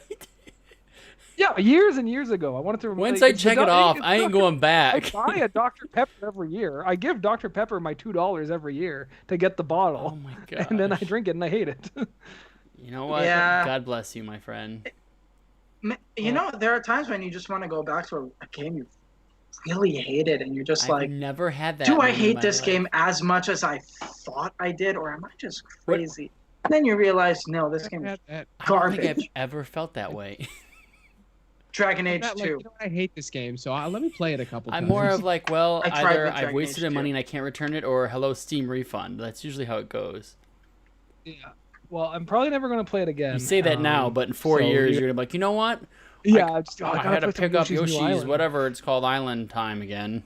I was drinking my yearly. And I was Dr. like, Pepper, and you know what? I got feel like played- making 2 mistakes today. Yeah, just me sitting there with a Dr. Pepper. drinking That's gonna be the Yoshi's new Island. meme. It's you, the It's Dr. miserable. Pepper, and playing Yoshi's Island on your 3DS. that angry cat meme. You're just sitting there. I want to put that on. Or a it'll be that shirt. one guy at the desk that I says really Yoshi's fucking Island hate video 3DS, games worst so game ever. much." Changed my mind. Yeah.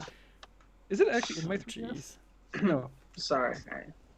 Anyway, so that's my rant on Yoshi's New Alex's Island. hot Oh, take. jeez. Yeah, my hot take. I'm sure the The Google Yoshi Analytics- community. Yeah, the Google Analytics are burning up. Yoshi- right The now. Yoshi community. Uh, They're all posting like crazy right now on Yoshi's Reddit. New How Island dare is he back! insult our game? Actually, I'm pretty sure Yoshi's New Island is like universally hated too. Like it's not a very good game at all. Cup hat with 2 straws of Dr. Pepper. How dare you son of a bitch! Speed running this game. I bet we have a whole new group of haters just because Alex Yeah. doesn't like Dr. Pepper. Oh, the dislikes are piling up, guys. Jesus. We went to r/Yoshi and just people are just You mad. should buy a Yoshi's Island shirt now and wear that next week. That would be Or a amazing. Dr. Pepper shirt. Either or would be fine. Yeah. They can make a remix Dr. Pepper and Yoshi shirt. I'm sorry. We're hitting Alex in some spots. No, I put myself in this I situation. did I know this what to I did. myself. I did this to Just- myself. Sorry, you're just making it such an easy target tonight. Oh yeah. Oh yeah. No, I get it. It goes around, right? That's his way of saying, I'm watch taking your notes. back. I'm taking notes. Alex is like, Made never fun of bring me. up He's Dr. like, I can't wait to make fun of Kevin for Pepper. buying shit, Never. Zahi for playing way too much Destiny, Mike for everything he talks about, # sports games. Okay, we got this. Let's keep moving along. Right. Alex is like making a little journey. He's like, oh, fucking good these guys. Oh, gosh. Well, speaking of moving along, let's get to our Yes. topics of discussion for the week. So the big news stories, and we'll start with the biggest one. Like this is I'm gonna give it actually might great be a deal like a talk. megaton thing in gaming history. History. Let's like in the moment, right? So it's this whole Epic versus Apple thing that's going on. So if Correct. you haven't heard, Epic and Apple and Google through the Play Store are having a bit of a kerfuffle. Her fluffle. Is word of the day calendar, Okay. right? Good job. Good job. So, where this all started was a little while ago, a couple days ago.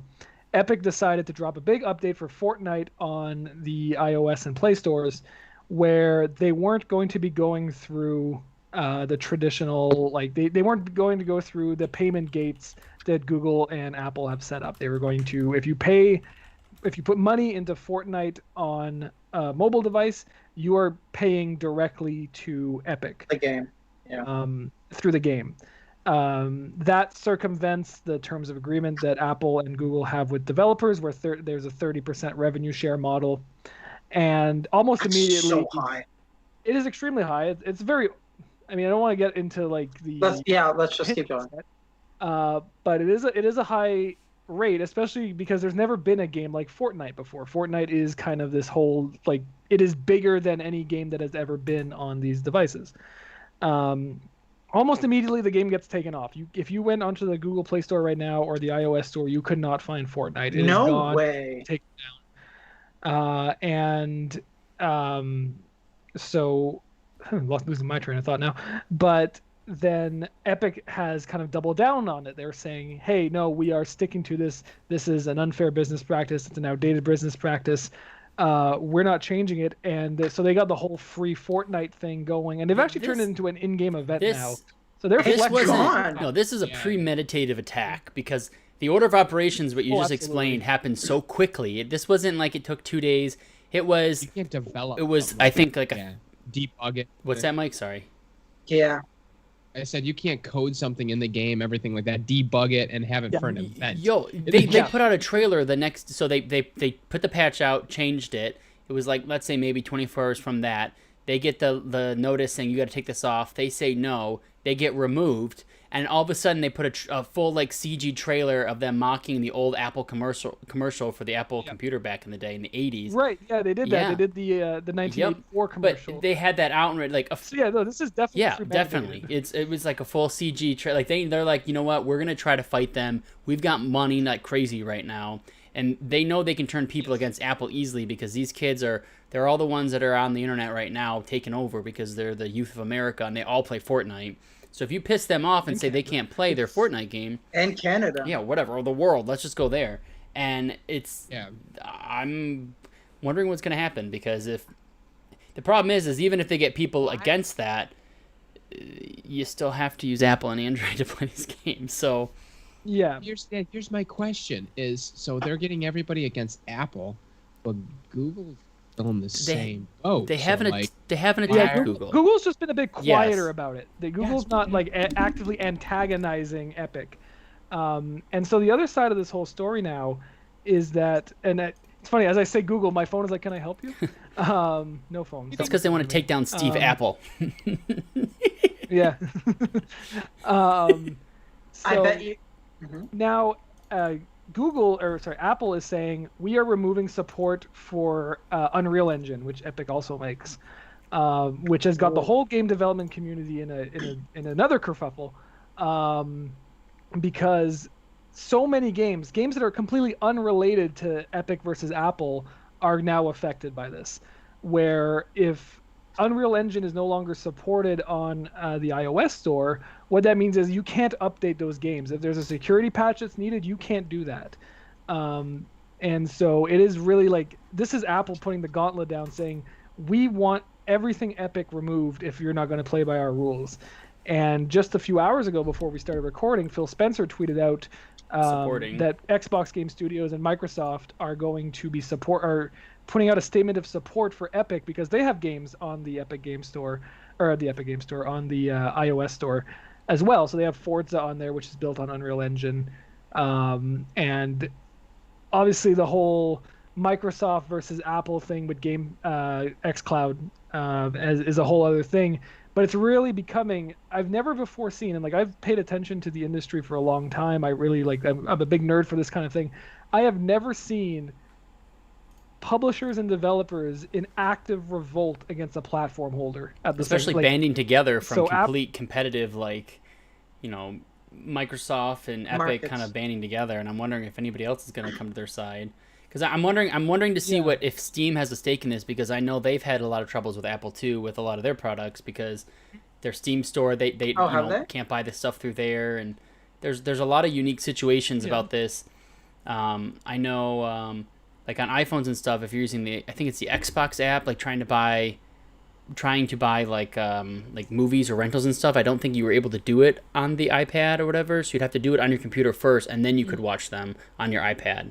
Right.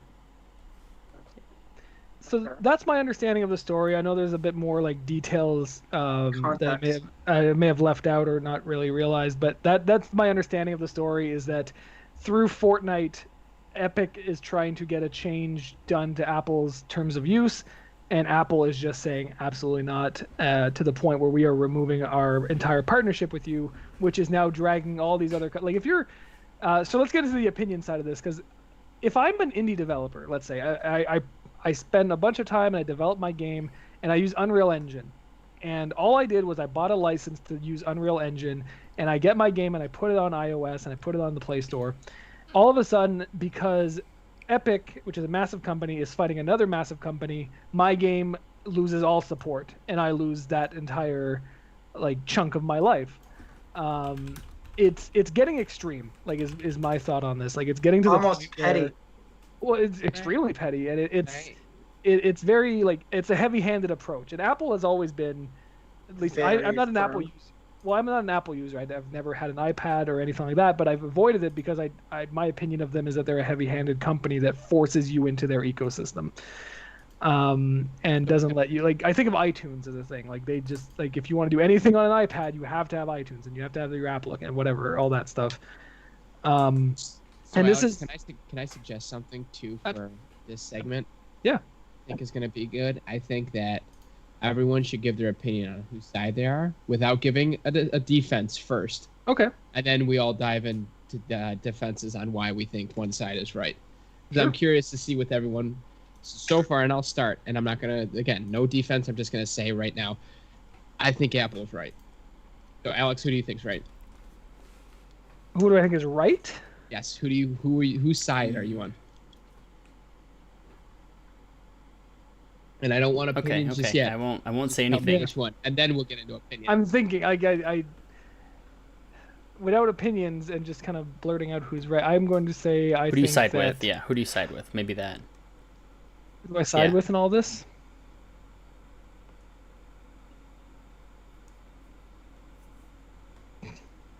Apple. I'm gonna say Apple too. I would side with Apple. Yeah. I don't side with either of them. I think they're both stupid. No Okay. Well, damn, this turned. Right. This wasn't where I was gonna go with. I thought we were gonna get a nice 2v2. Well, I mean, I'm torn. I am very conflicted by this. It's not perfect. It's hard because I don't feel bad for anybody because they're both billion-dollar companies that are already overvalued and ridiculous. So it's not like. And that's the thing. It's not like a little small business against Apple where I can go, oh, help the little guy out. No, you're both way too make way too much money. You're both screwing everybody over. Now you're just trying to see who wants to not be screwed by the other one. Outscrew each other personally. Like, to be realistic. Yeah. Well, and that's the thing. Like, sorry, go ahead. If there is a little guy in this, it's those developers, right? That absolutely that access, and that's who I. But at the same time, you could say there's also little guys at Apple too that are working there too. It's not like. You got to look at the company as a whole, not each person, because only a handful of them at Apple and at Epic make the big bucks. I mean, I know people that work at Apple that aren't billionaires. So my hot take on it in general, if that's the MO of the story, both companies are way too stubborn to give an inch, and Epic doesn't just do something like that and not have it planned out beforehand. Because I feel like they would have known there would be some fallout. That kind of decision. They technically broke their own contract with what they're doing, and not that I'm saying that Apple isn't. I feel like they should have been a bit more vocal about. They want to change the system. That 30% may be too high, can be reduced to 20. It's across the board though, so that's why it's hard, because it's like they would, they change it. Let's say they go from 30 to 29. That's billions of dollars. It's not like little money. It's literally billions of dollars. The thing is interesting that I think that is, Apple and Epic obviously had an agreement they signed. There's always a contract anybody who puts an app on the App Store has to agree to before you do it, and Epic isn't here. It's not that they're not making money. They just want to maximize it and milk this thing for as much money as possible.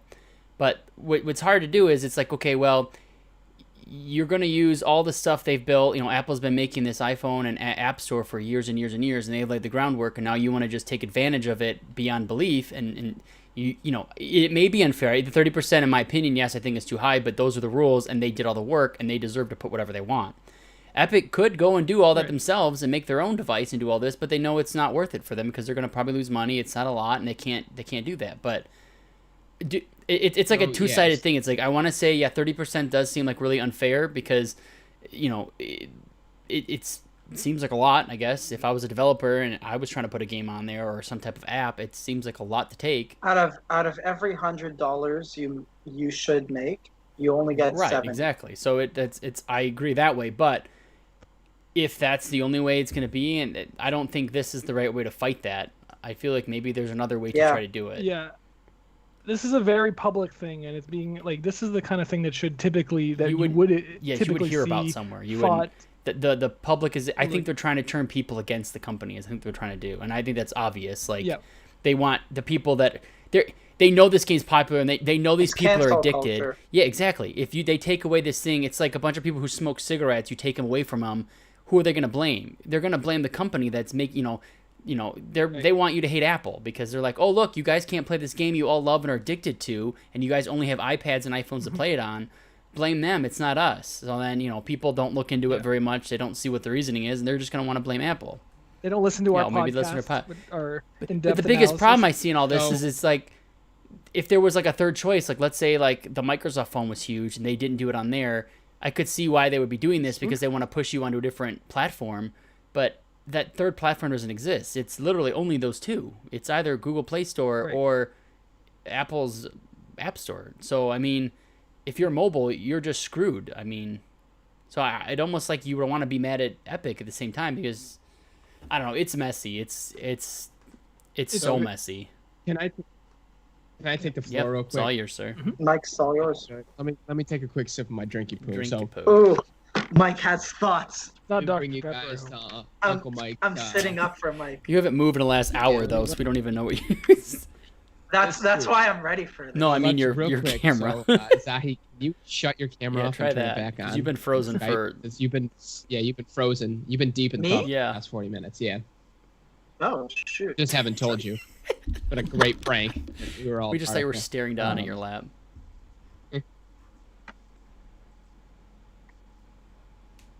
What I'm gonna do is I'm gonna take you guys to There we go. Hey.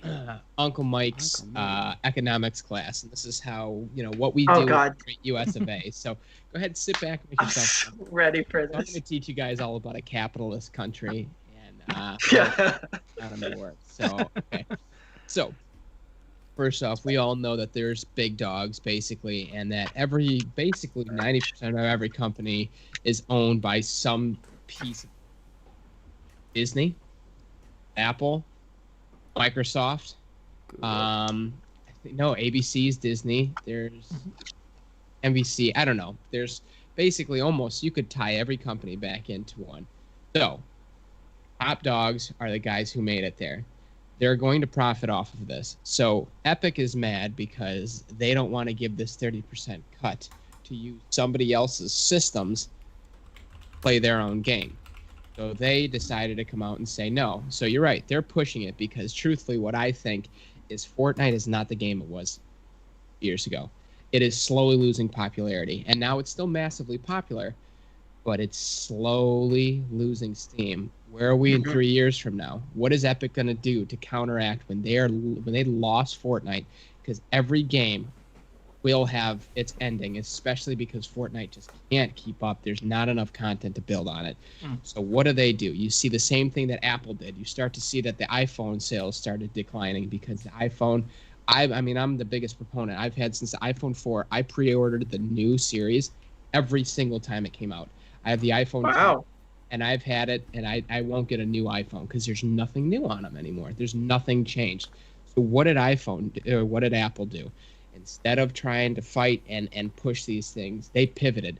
Now they're trying to get in with the Apple Watch and the medical side of things. They're really trying to the tracking, the fall detection, be able to track all your, they're diving into a whole medical field, no one's touching in wearables, and they're doing an amazing job with it. They're basically transitioning slowly and pivoting and changing their business because they see something is starting to fail. Epic can't do that. And Epic has nothing that they could do that because, like you said, what device are they doing? They just pissed off Google. They just pissed off Apple. Who do you go to? Motorola? Like, who's got you? Nokia? Like, no one's got you. So, capitalist society, the top dog gets its price. We work and make pennies for the boss's dollar while they do half the work that we do. But they were the ones that had the balls to put their company on the line and create it to where they are. They deserve that 30% cut because 70% is still going to the company. And that's how I see it. And Epic is mad. So you're right. They're trying to turn it and say, oh, screw you guys. And they had this all because they're trying to push it. And because they got nothing. They have no other cards in their pockets. They got nothing. And no other new game that's going to come out and just stomp everything like Fortnite. They got they're a gaming company. They're not going to pivot to they're not going to create a phone. They're not going to do this. Do I think it was petty on what Apple did about shutting down Unreal Engine? They're going to piss off a lot of other people. Yeah. But you know what? Apple's the big dog in this. They can do that and they're going to be just fine. And Fortnite and Epic, who also has Unreal Engine, is crushed now because of it. Now it's a waiting game. Go ahead. Everybody be mad at us. That's fine.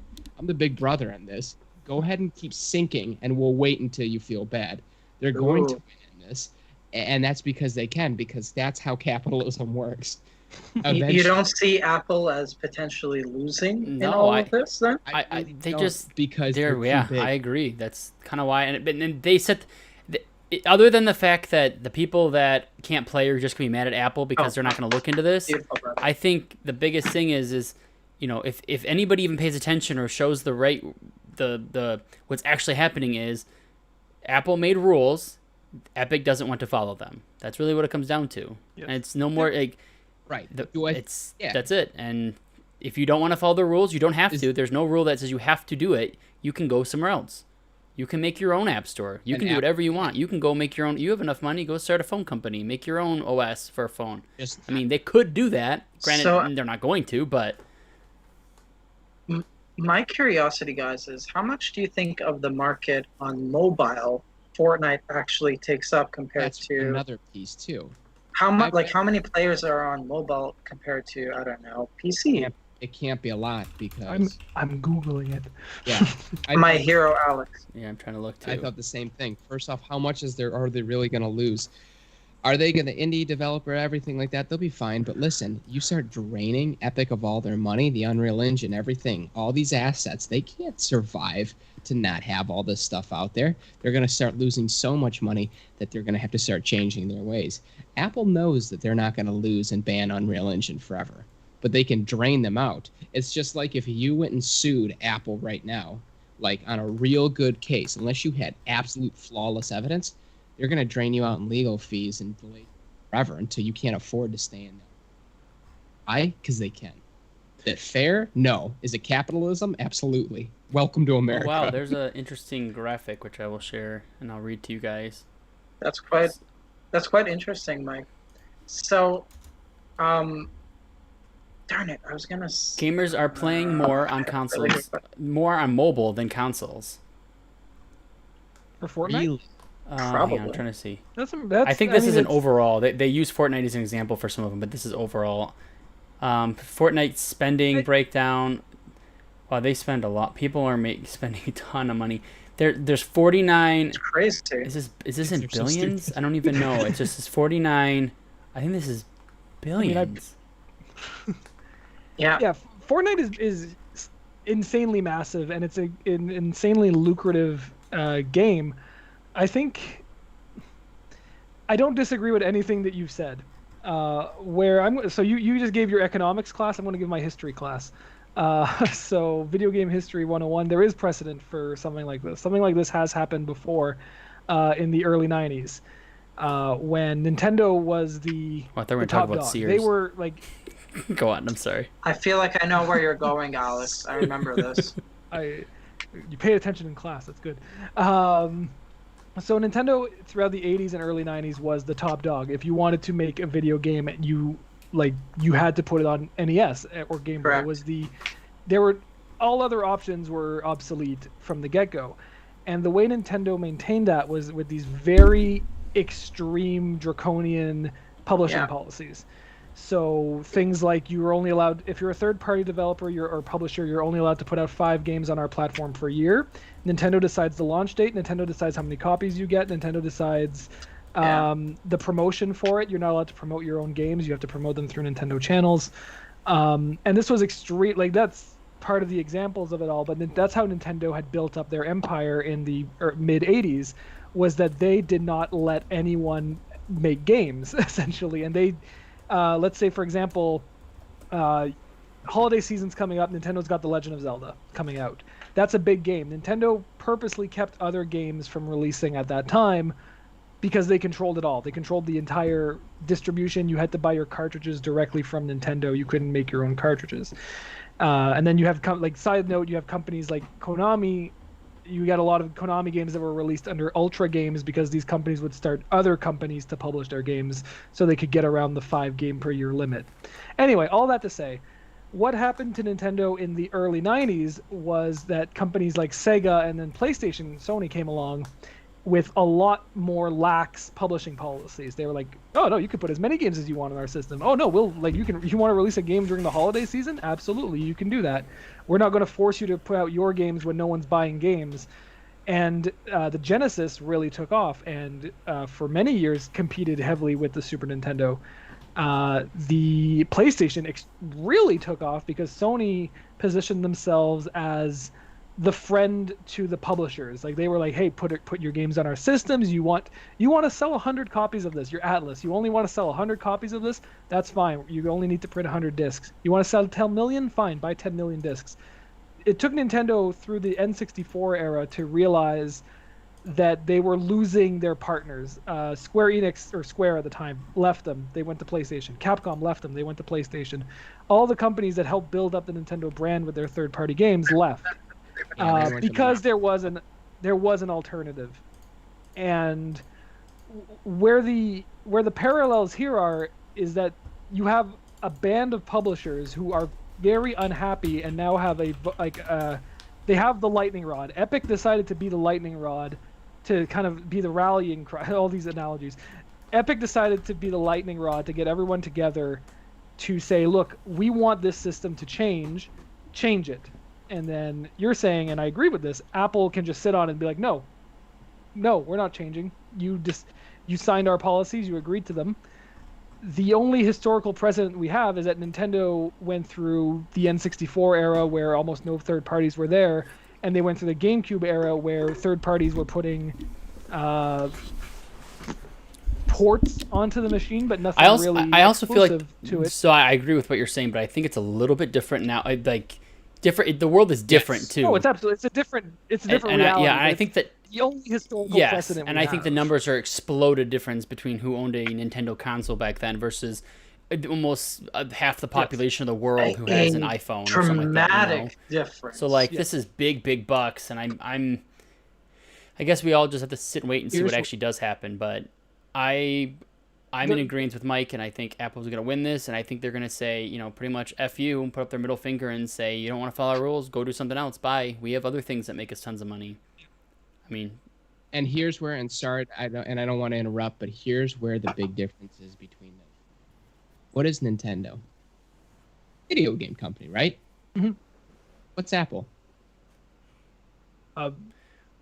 Technology company. A multimedia technology company. Yeah. They don't need the App Store for games to absolutely crush what they're going to do. That's Epic does. Yeah. So they'll survive it because they'll be like, "Yeah, it's fine." So we'll lose the revenue there. But is that the right outcome? Is that the right even in a capitalist capitalist top dog culture, Then it is. If that it is. Yeah, it has. And no arguing that. But do you think that's the right move to just completely put your foot down and say? If you're talking about ethics, no. As a wholesome human, no, it's not. As a company, if you want to get ahead in a dog eat dog and cut throat, absolutely. Do But I? wouldn't point it- is to make money, from an yeah. ethics? And No. if they're getting away with it and it's working and it's legal, then that's what they're gonna do. I think big business is I- crooked. Anyway. I feel like you would make more profit if you work better with, the people who are publishing on your app. Okay, it's 30 too much. We'll drop it down to 25. But now you guarantee that they won't leave you, and you guarantee you have at least support from the public. If you're so What other staunch- choices Epic have? What other I choices see- Epic- where are they going to go? To be honest with you, after this, I don't think they really have much. And then when they figure out they can't do anything, guess what Apple gets to do? It's such a bullshit Call their move. shot. Yeah. And then they're making more. Right. So is it petty as hell? Absolutely. Ethical? It's terrible. But Can they get away with it? Yeah, I think so. Yeah. not doing I anything I feel like illegal. their reputation would just tank because of that, But So, but 'cause where, most here's people the, that there's buy no Apple reputation would because care you have less to about pick Google Fortnite. or Apple for a phone. Basically, if you want a smartphone, for the most part, and they're both doing it, so there's no one there's no third answer you can say. Oh, they're the good Right. ones. That's why it's basically a monopoly about what you have to do. Is if you want to make an app for something and put it on a phone, you got to pay your 30%. And most people that are buying a phone don't give Yeah, a shit about exactly. Fortnite. And that's the big difference between the example I gave and the current times. Is back then there was an example. There was another platform that you could go to. People went to There was no Genesis. They real went to monopoly. PlayStation. Yeah. Where I think short term, what's going to happen is a lot of these smaller developers that have used Unreal Engine and have bought into the Unreal Engine ecosystem, they're going to get their games out on devices other than mobile phones. They're going to find a way to get out on Steam or eShop or whatever service because they've invested, or they're going to go away. Either they're going to avoid going on to the Apple and Android stores for now until this situation resolved, because if you're an indie developer, I mean, unless you have the backing of a bigger studio, you're funding your own game and you need to minimize risk. So short term, I think a lot fewer games are going to be coming to the iOS and Mati Apple, miha. the Google store. He's talking to us. And then, yeah, no. And then long term, Sorry. Hertz, nothing's changing. Long term, this is the people in I'll go charge back. make more money, and they've moved on, and this situation will be forgotten. Look at, I mean, again, history. You talked about how companies could, like their reputation and things like that. Nintendo's still around, Sony's still around, Sega's still, well, okay, bad example. Sega is kind of still around, but like Apple's done shady things before, Google's done shady things before. They're around for reasons. They're going to not go away. So it's very interesting though. As someone who's a fan of video game history, I feel like we're living in this is something big is happening, and we should pay attention to this. But I think at the end of the day, it's not going to, like, at the end of the day, long term, we're not going to see a fundamental change in anything. We already know that Epic Games has, through their own Epic Games Store, been vocal that they don't like the 30% model. That was, what was it, 2 years ago? When they first really launched EGS. Yeah. That was their rallying cry against Steam. They were like, Steam is charging you guys too much. Put your games on our system.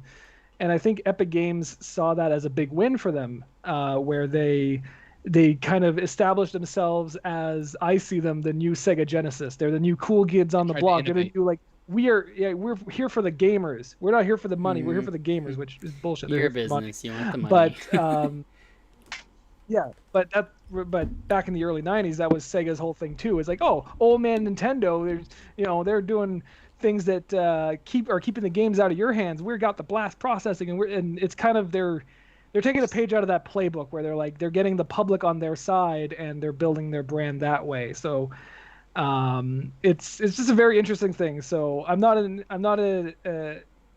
economics major. I like history a lot more, so that's my take on it. I think nothing's going to change, but it is a very interesting moment in time if you're paying attention to the video game industry. So, and if you're listening to the show, then you probably are. So If you change the status quo, it's a Hail Mary that you succeed. And that's what they're trying to do. They're trying to innovate. Apple was able to succeed Facebook was able to succeed. You come in, you change the status quo of something. Change the way Google was able to succeed on businesses and how they changed the whole culture. But most of the time you don't. You have to be just right. Look at, I'm not even going to give you a sports reference because this is wrong, but you get what I'm saying. There had to be one. There always has to be one in a show. All right, So like the New England Patriots. Yeah, listen. There it is. Oh. So like the New England Patriots, it works for them. The Lions went out and tried to sign everyone from the New England Patriots, and it is falling horribly on their face. You have to have the right. You just have to come at it from the exact perfect standpoint. Otherwise, it falls terribly. Yep. And Epic is just you don't piss off Daddy Rich. No, that's what they're doing. Yep. They're doubling down. Okay. Absolutely. All right, so we've been streaming for about 2 hours, and we have a couple more topics I want to get to. So we'll put a pin in the Epic thing. If we want to talk about it more, we'll check back next week. We'll talk about it again. So the next thing on the agenda that I wanted to get to is Warner Brothers finally announced games that have been rumored for about 800 years. These games have been rumored since the dawn of time. It's the beginning of time. Yeah. So Warner Brothers Interactive Entertainment has announced, I lost my list here. So they announced 2 games in the DC Comics universe. So we've got Batman Gotham Knights, which is releasing in 2021 for PS5, Series X, and PC. So it's a next-gen game. And then they've got Suicide Squad Kill the Justice League, which is coming out the following year, so 2022, also for PS5, Series X, and PC. They released cinematic trailers for both, so we haven't seen actual gameplay yet. But this is pretty exciting stuff. I think this is a long time coming. These games that, if you read our rumor articles over on the website, I think every other one is about whatever Warner Brothers is working on. So any thoughts on Gotham Knights or Kill the Justice League? I did not see the Kill the Justice League trailer. It's good. Unfortunately, I saw a mini clip of it, but I didn't see any gameplay. Arkham Knight. Arkham, yeah. Big into DC. The only one that I ever really got into movies, anything, was the Dark Knight series, and that was amazing. That's just cinematic masterpiece. I've never played any of the Batman series, and I've heard Arkham Asylum, Arkham. They're all very, very good games. Arkham City. And I feel like, truthfully, and maybe this is a hot take. Hot take.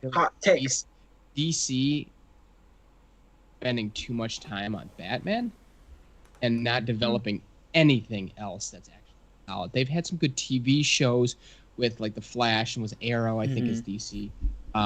But all their movies are a joke. They're all a joke. Yes. Except Batman. Bad. And the fact is, right now they're about to have 2 different Batmans at the same time. Awesome. Confusing. So I don't cool. get any of this. There's so much stupid. confusion around all this DC stuff. I don't get any of it. I don't like DC all that much since I have Marvel stuff all over my office. I love behind DC. me. Yeah. But Marvel I don't masterpiece. think DC comics are bad. I just think there's no straightforward Not good. if you're a generic fan, it's very hard to follow things because it's so convoluted between TV shows, video games, movies that are the movies make our As if the it's so cinematic confusing. universe is There's less I don't know complicated. But they mix. There's 2 Batmans I saw because he's going to be in a Flash They're movie, different. but all the characters are different. doubled in TV shows and they don't use the same actors. And then at the same time, there's also going to be the Justice League movie coming out. There's another version of it coming out from a Cut. Oh my God, different so excited. director or God, something. there's- I don't even know what that means. It's just. It's the Snyder cut. But who directed the other one? Was it Joss Whedon? No, it was Joss Whedon by the end, but it was Snyder's original movie. did. But it got super cut. But I mean, I don't get any of this. so we don't jump on a Marvel DC hate bandwagon right now. I don't like either. I love both, but I personally prefer DC more. But I'm hyped for Arkham Knights. I like the idea that it's not just so. Not Batman. I figured that's what you were gonna go with, Mike. Because yes, I agree with you. There is a huge emphasis on Batman in games and less emphasis on the periphery DC characters, which are all cool. And Just to point out, to set the frame here. So if you haven't seen the trailer, I recommend going to see it for Arkham No Knight, or for spoilers. Gotham Knights. There's no spoilers, but it's in the trailer, so it's not really a spoiler. Yeah, other than that. Batman is dead. Yep. So it's it's Robin and his friends. At the end of Arkham Knight, Batman dies. So the game picks off essentially right after that, where it's now in the hands of the Bat family, with the weird exclusion of Batwoman. So I'm not even going to go on that one. But okay, whatever. DLC. Yeah, DLC. That's exactly what I was expecting. PlayStation exclusive. Right? So it's Robin, but it's the Tim Drake Robin. It's Nightwing, Batgirl, and Jason Todd as Red Hood. Just the Bat family, which I really think is cool, because you're right, Mike. You don't get a lot of that characters, and everyone was saying they're going to do a Nightwing game. There's going to be a solo Nightwing game where he's the main protagonist. Bam! Instead of that, maybe that's in the future if Arkham Knights really takes off.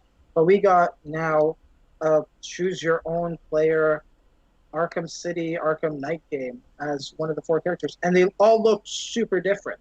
Right. It does. One thing that's interesting is that this is it's coming out next year. We don't know exactly when, but it's kind of similar in we're expounding on the trailer because we haven't seen gameplay of this, but it reminds me of Marvel's Avengers in that you pick your character and you go on a mission, and if that's where they're going with this, because people hated everything that game is about to be in the.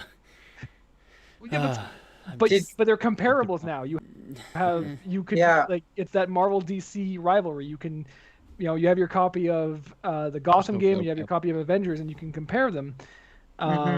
So it's just an interesting little thing that they seem to be going in the same direction with the Marvel decided.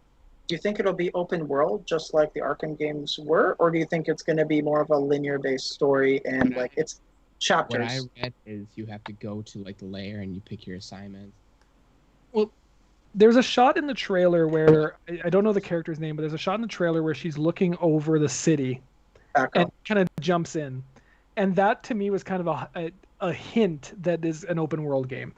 I really liked the first Arkham Asylum. I really thought that was a really, really good Metroidvania style game / brawler. But it was very linear, right? Like you're just walking around the asylum and going to place. It plays like Metroid. And I really like that. And I wouldn't mind if they go back to that style, but the vibe I get with this one is that there's a city to explore. And I mean, they're calling it Gotham City, right? So it's kind of like or Gotham Knights. Like it's kind of like if it's not open world, then you're kind of not selling me on it right now. My biggest thing with this, and I think where DC started to go, and they had such a market, and they had the Dark Knight series was such a different. Yeah. Say that again, Mike. Okay, so DC think they had the market, and they just. Yeah, you cut out like every third word now. You're getting quieter.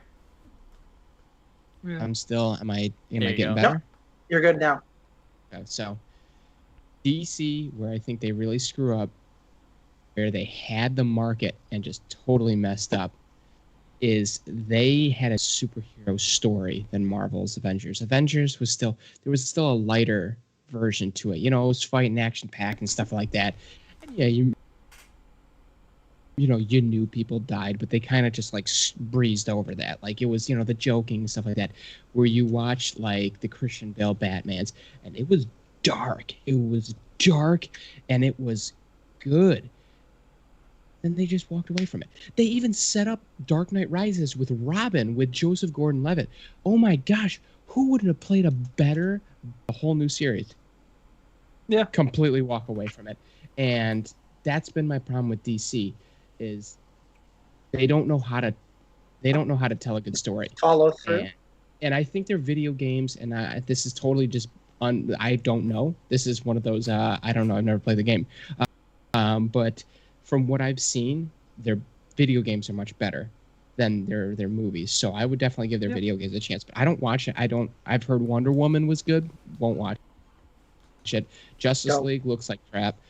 Flash, stupid looks like to me. Jason Momoa as Aquaman, great casting. Don't care. Won't watch it. I'm like all of them. I'm like, oh, they're all amazing. You know what the last DC connected one was when they got Joaquin Phoenix as the Joker, and I'm like, yeah. Actually do a good job, and he did. You know why? Because that's what movie was all about. The darkness of the Joker, the darkness. DC is great at making a dark superhero. When they do that, they kill it.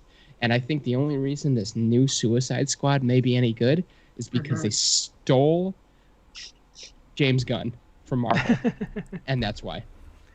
The trailer for the Suicide Squad game looks really good. I'm not gonna lie. Like the game they announced too. It's a fun trailer. I'm not a superhero guy. Like look at me. I'm an anime guy. I'm a weeb. I said it earlier.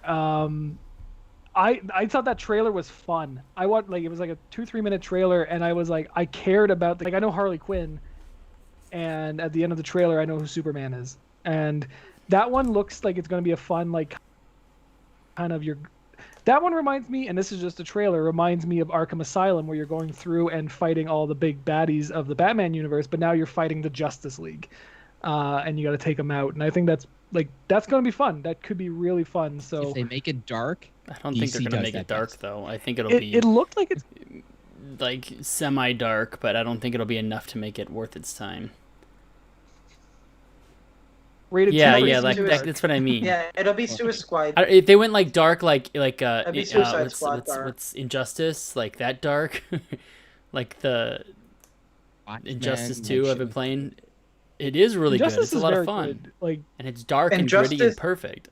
The story is But I don't think they're going to do that because that'll cut out a lot of people because they want to sell the younger people who probably should be playing those games. Right. I like the idea of a story being told in from the antagonist's perspective. They're the bad guys and they're fighting the good guys. Objectively, I think that's kind of fun. And I like the idea of Suicide Squad, especially them as like a group of characters, because they know they're assholes. Yeah, so got a good cast for this next one. Their personality is front and center. Yeah, they're like, we know we're bad and we're gonna kick the good guys' butts, and that's where our motif is. And I kind of like that. They're upfront with it. They're like, so I like the idea of getting to play that kind of setting. Right. I think they'll be good video games. Yeah, I think so too. And I think it's like, hey, these are next-gen games and next-gen only games. They're not cross-gen, which I think is going to be a really cool thing. So we are running out of time. We've taken your attention for a whole lot. So I'm going to end on one question, and then we're going to wrap it up. So this week we've got the reveal of Call of Duty, the full reveal of Call of Duty Black Ops Cold War, a game with 3 titles. Let's just go around the table. Who's excited? I am excited. Me. Oh. I'm super excited for this game. Never mind, Alex first. Well, no one was saying anything, so I jumped in. 2 things. The Black Ops games, Black Ops 1 and 2 are some of my favorite Call of Duty games. I thought they were really well put together and had really nice balanced multiplayer. Here's another hot take. So I got the Dr. Pepper one, and now I've got this. Treyarch makes the best Call of Duty games now. Hands down. Didn't used to. It didn't used to be this way, but now Treyarch makes the best ones. Was it Activision or Infinity Ward or both? Activision publishes. There's Infinity Ward. 3 companies. There's Infinity Ward, Treyarch, and Sledgehammer. I think there's another company that does it now in addition to, because there's 2 developers that make the Infinity Ward ones now, I believe. I think Sledgehammer. There's something funky. I know there's another one involved. I don't remember the name of it though. I heard of this pretty recently too. I'm excited-ish, but I feel like they're killing off some.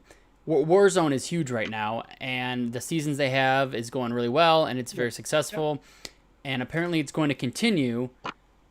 But I'm confused. Like it's just like it's oversaturating because the blackout from Black Ops 4 or 5, whatever it was, the last one. 4. That still exists technically too in its own little world.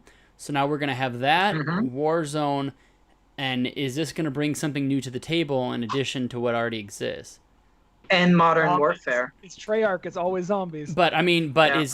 it is. But So- here's the thing, though: zombies is not the hot, cool thing that makes a ton of money anymore. I mean, battle royale is where they're. Oh, it could. These games are almost more for the battle royale now versus anything else. Warzone's where it's at. It used to be single player, then multiplayer came in, and people love that deathmatch, team deathmatch, and stuff. And then all of a sudden now, there's more people playing the battle royale version of it and paying for season passes and cosmetics and upgrades and loot boxes and shit. Like that's And the multiplayer.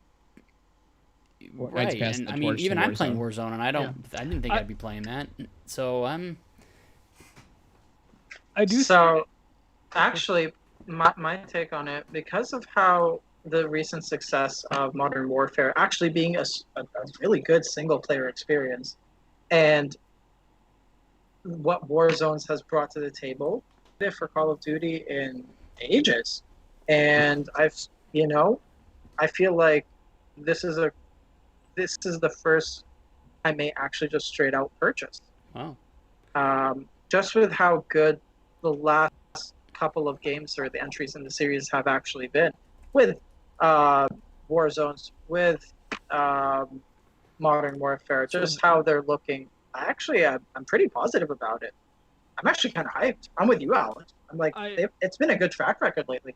Yeah. The history nerd in me, I like that they're going back to a period of time that has happened and not kind of futuristic.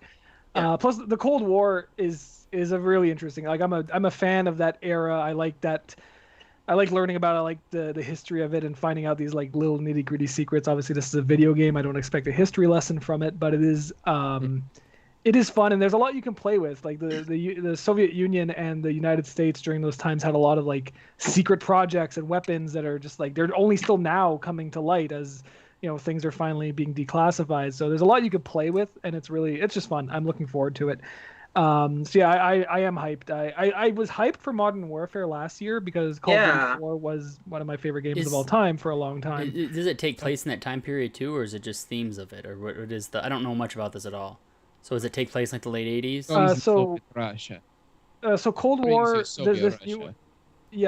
this one looks like it takes place in like the 60s, 70s, 80s. Okay. So it's kind of like, it looks like it's going to be an over, because in the teaser trailer they showed, they were showing parts of the Cold War that were like the 50s, but then also like the fall of the Berlin Wall, which is 40 years later. So they were like all over the place in the Cold War. Okay. So my impression of it is that it's going to just be the Cold War and not like a period piece. Yeah. Which the Cold War was like 50 years or 40 years. So like there's a lot you could build off of there. So I'm excited for it. Too excited. Too excited. So we got 2 exciteds and 2. I'm gonna go with if Kevin's brother Chris buys it and I game share with him on Xbox, I'll download it. Oh cool. God. So if it's free, I'm in too. If it's free, I'm in. Okay, fair. That's a big endorsement. That's what I did for this past. See, I lost after Call of Duty 4, like you said. It's such a great game. I remember just playing, and then I just lost it. And then honestly, I switched to Battlefield. I think Battlefield's such a better war game. I like big open maps for war games. I'm the exact opposite. Yeah. I can't get into Battlefield. Have you played Warzone though? Have you played the Battle Royale versions of it? Me? Yes. Okay. I like Battle Royales. I played Apex. I played Fortnite. I played See, Warzone. I like Warzone the best. I'm about to go play Apex but now. I do like Apex too. I like games where you don't build a giant freaking castle in 30 seconds. And by 30 seconds, that's like very nice. Very generous. generously nice. Yeah. Jeez. All right. Well, I think we took up enough of everyone's time. So thank you all for joining us for this this return to our podcast. I hope you enjoyed it. So that'll do it for us this week. So make sure to like and subscribe. Link Cable Gaming. Where we'll be here every week, every Sunday at 7. So you can follow us on YouTube, Facebook, Twitter, Instagram. Yeah, it takes a while. We gotta get like our drinks ready and everything. But yeah, Facebook, Twitter, Instagram, Spotify, we're on there. So make sure to follow. Obviously, linkcable.com. We've got tons of great content on. there now, and much more coming there too. So, yeah, thanks everyone for joining, and I hope you have a great rest of your Sunday. Alex, Thanks, can I grab everyone. one Bye quick now. 5-second plug? Oh yeah. On Twitch, I stream also on It's Big Mike 11, and I'm about to go through my first playthrough of Alpha Sapphire wow. right now after this. All right. Cool. See you guys All right. later. Bye everyone. Bye. Good night.